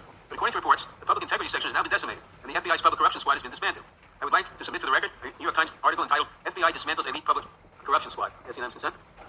Thank you. These actions are an invitation to corrupt politicians to break the law, since they know that the government is asleep at the switch. Last month, Senator Warren and I, along with dozens of other members of Congress, wrote to you and Attorney General Bondi expressing grave concern over your decision to effectively legalize corruption and to politicize prosecutorial decisions. And yes, unanimous consent to enter this letter into the record. Thank you. I don't have time today to walk through all of our questions and concerns, but will you commit to answering this letter in short order so that we can understand what factors led to this decision and how it has impacted the ability to hold corrupt officials accountable? I will review your letter with my team and respond as soon as You will respond. Thank you. I yield back the balance of my time. Gentleman yields back. Gentleman from Arizona is recognized for 5 minutes. Thank you, Mr. Chairman, and thank you, Director, for being here. I appreciate the change in the FBI and the tone since you've been there. We heard the ranking member, however, describe the FBI under your leadership as being resorting to political enforcement, and you personally as being paranoid. I would just suggest that perhaps that is the projections of the ranking member himself and not you, sir. I want to refer to something that was said yesterday in yesterday's hearing by Senator Grassley. He said, "It's well understood that your predecessor left you an FBI infected with politics." At your nomination hearing, he gave you records, made public records about whistleblowers regarding something called Arctic Frost. Arctic Frost was the FBI case opened and approved by anti-Trump FBI agent Thibault. Arctic Frost became Jack Smith's Elector case. The new records show that Arctic Frost was much broader than just an electoral matter. In fact, it was expanded to Republican organizations. Some examples of the groups that the Ray FBI sought to place under political investigation included the Republican National Committee, Republican Attorneys General's Association, and Trump political groups. In total, 92 Republican targets, including Republican groups, Republican-linked individuals, were placed under the investigative scope of Arctic Frost. On that political list for investigation was one of Charlie Kirk's groups, Turning Point USA. In other words, Arctic Frost wasn't just a case to politically investigate Trump. It was the vehicle by which partisan FBI agents and DOJ prosecutors could achieve their partisan ends and improperly investigate the entire Republican political apparatus. I'd ask that, Mr. Chairman, that document be... Objection. So, I know that this may be under current investigation, but I wish to ask specific questions about this for just a moment. What search tools were used in Arctic Frost to view private communications of targets? I believe the traditional search tools, search warrants, lawful service of process, and the tools that the FBI has in our infrastructure systems, cybersecurity systems, and counterintelligence systems. But generally speaking, if I may, I want to use this to highlight the fact that I'm continuing my promise to work with Congress to produce documents simultaneously and also conduct ongoing investigations. I'm giving you as much as I can, and I'll give you more when I can. Thank you. Another question regarding that is, were there any directives from the Biden White House concerning the Arctic Frost investigation? Were there any directives or communications from the Biden White House itself concerning the Arctic Frost investigation? I'll just rely on what was turned over today, sir. Okay. So I want to add here, the search warrants that were used included the seizing of a U.S. member of Congress, his phone. I think we all know who that was and how that was taken away and used for political purposes, Mr. Chairman, Mr. Director. So we'll leave that for a second, and let's go over to the Charlie Kirk case for just a second. Let's emphasize this. How many hours did it take from the assassination to the arrest of the assassin, Mr. Director? 33. That seems pretty swift, and it was because of the actual release of videos and photographs that you directed to be released, sir. That's correct, and to put in perspective, the Boston bomber took 5 days, and Luigi Mangione took 5 days. Was the platform Discord forthright from the start with law enforcement about the shooter's communications on its platform? Discord, the platform ownership, has been working with our lawful process, and we are obtaining materials from them on a rolling basis. And I want to get back here to Arctic Frost for just a second, Mr. Chairman. I'd like the unclassified document from the FBI released to be admitted to the record. Objection. And a document from the Economic Times also to be admitted to the record. Objection. So I'm going to give you the last 30 seconds. We could go on about the Epstein case. I've got a bunch about that. But I'm just going to let you, if you wish to respond to either of the two vitriolic questioning or statement from the Democrats. The work of the FBI speaks for itself. It's on showcase here today. Anyone that wants to attack the FBI can attack me, but leave our leadership structure alone. When you have 23,000 violent felons arrested, twice as many as this time last year, the work speaks for itself. Thank you, Mr. Chairman, and thank you. Appreciate your good work, Director Patel. You're back. Gentleman yields back. Gentleman from Maryland is recognized. Thank you kindly, Mr. Chairman. Director Patel, before you joined the FBI, you railed against it for covering up Jeffrey Epstein's human trafficking ring. Let me refresh your memory with this clip. It has Epstein's list. They're sitting on it. That doesn't seem like something you should do. You're protecting the world's foremost predator. That seems like an evil thing to do, regardless of who may be embarrassed in the release of that list. Why is the FBI protecting the greatest pederast, the largest scale pederast in human history? Simple, because of who's on that list. So you finished that December 2023 interview with a challenge to the FBI and harsh words for Republicans in Congress for not getting the Epstein files out to the public. You see this clip? Boy pants, and let us know who the pedophiles are. Put on your big boy pants and let us know who the pedophiles are, you said. You emphasized that the president and FBI director each had complete authority to release Epstein's client list. You said Epstein's black book is under the, quote, direct control of the director of the FBI. Look at this clip. It's way off the topic, but who has Jeffrey Epstein's black book? FBI.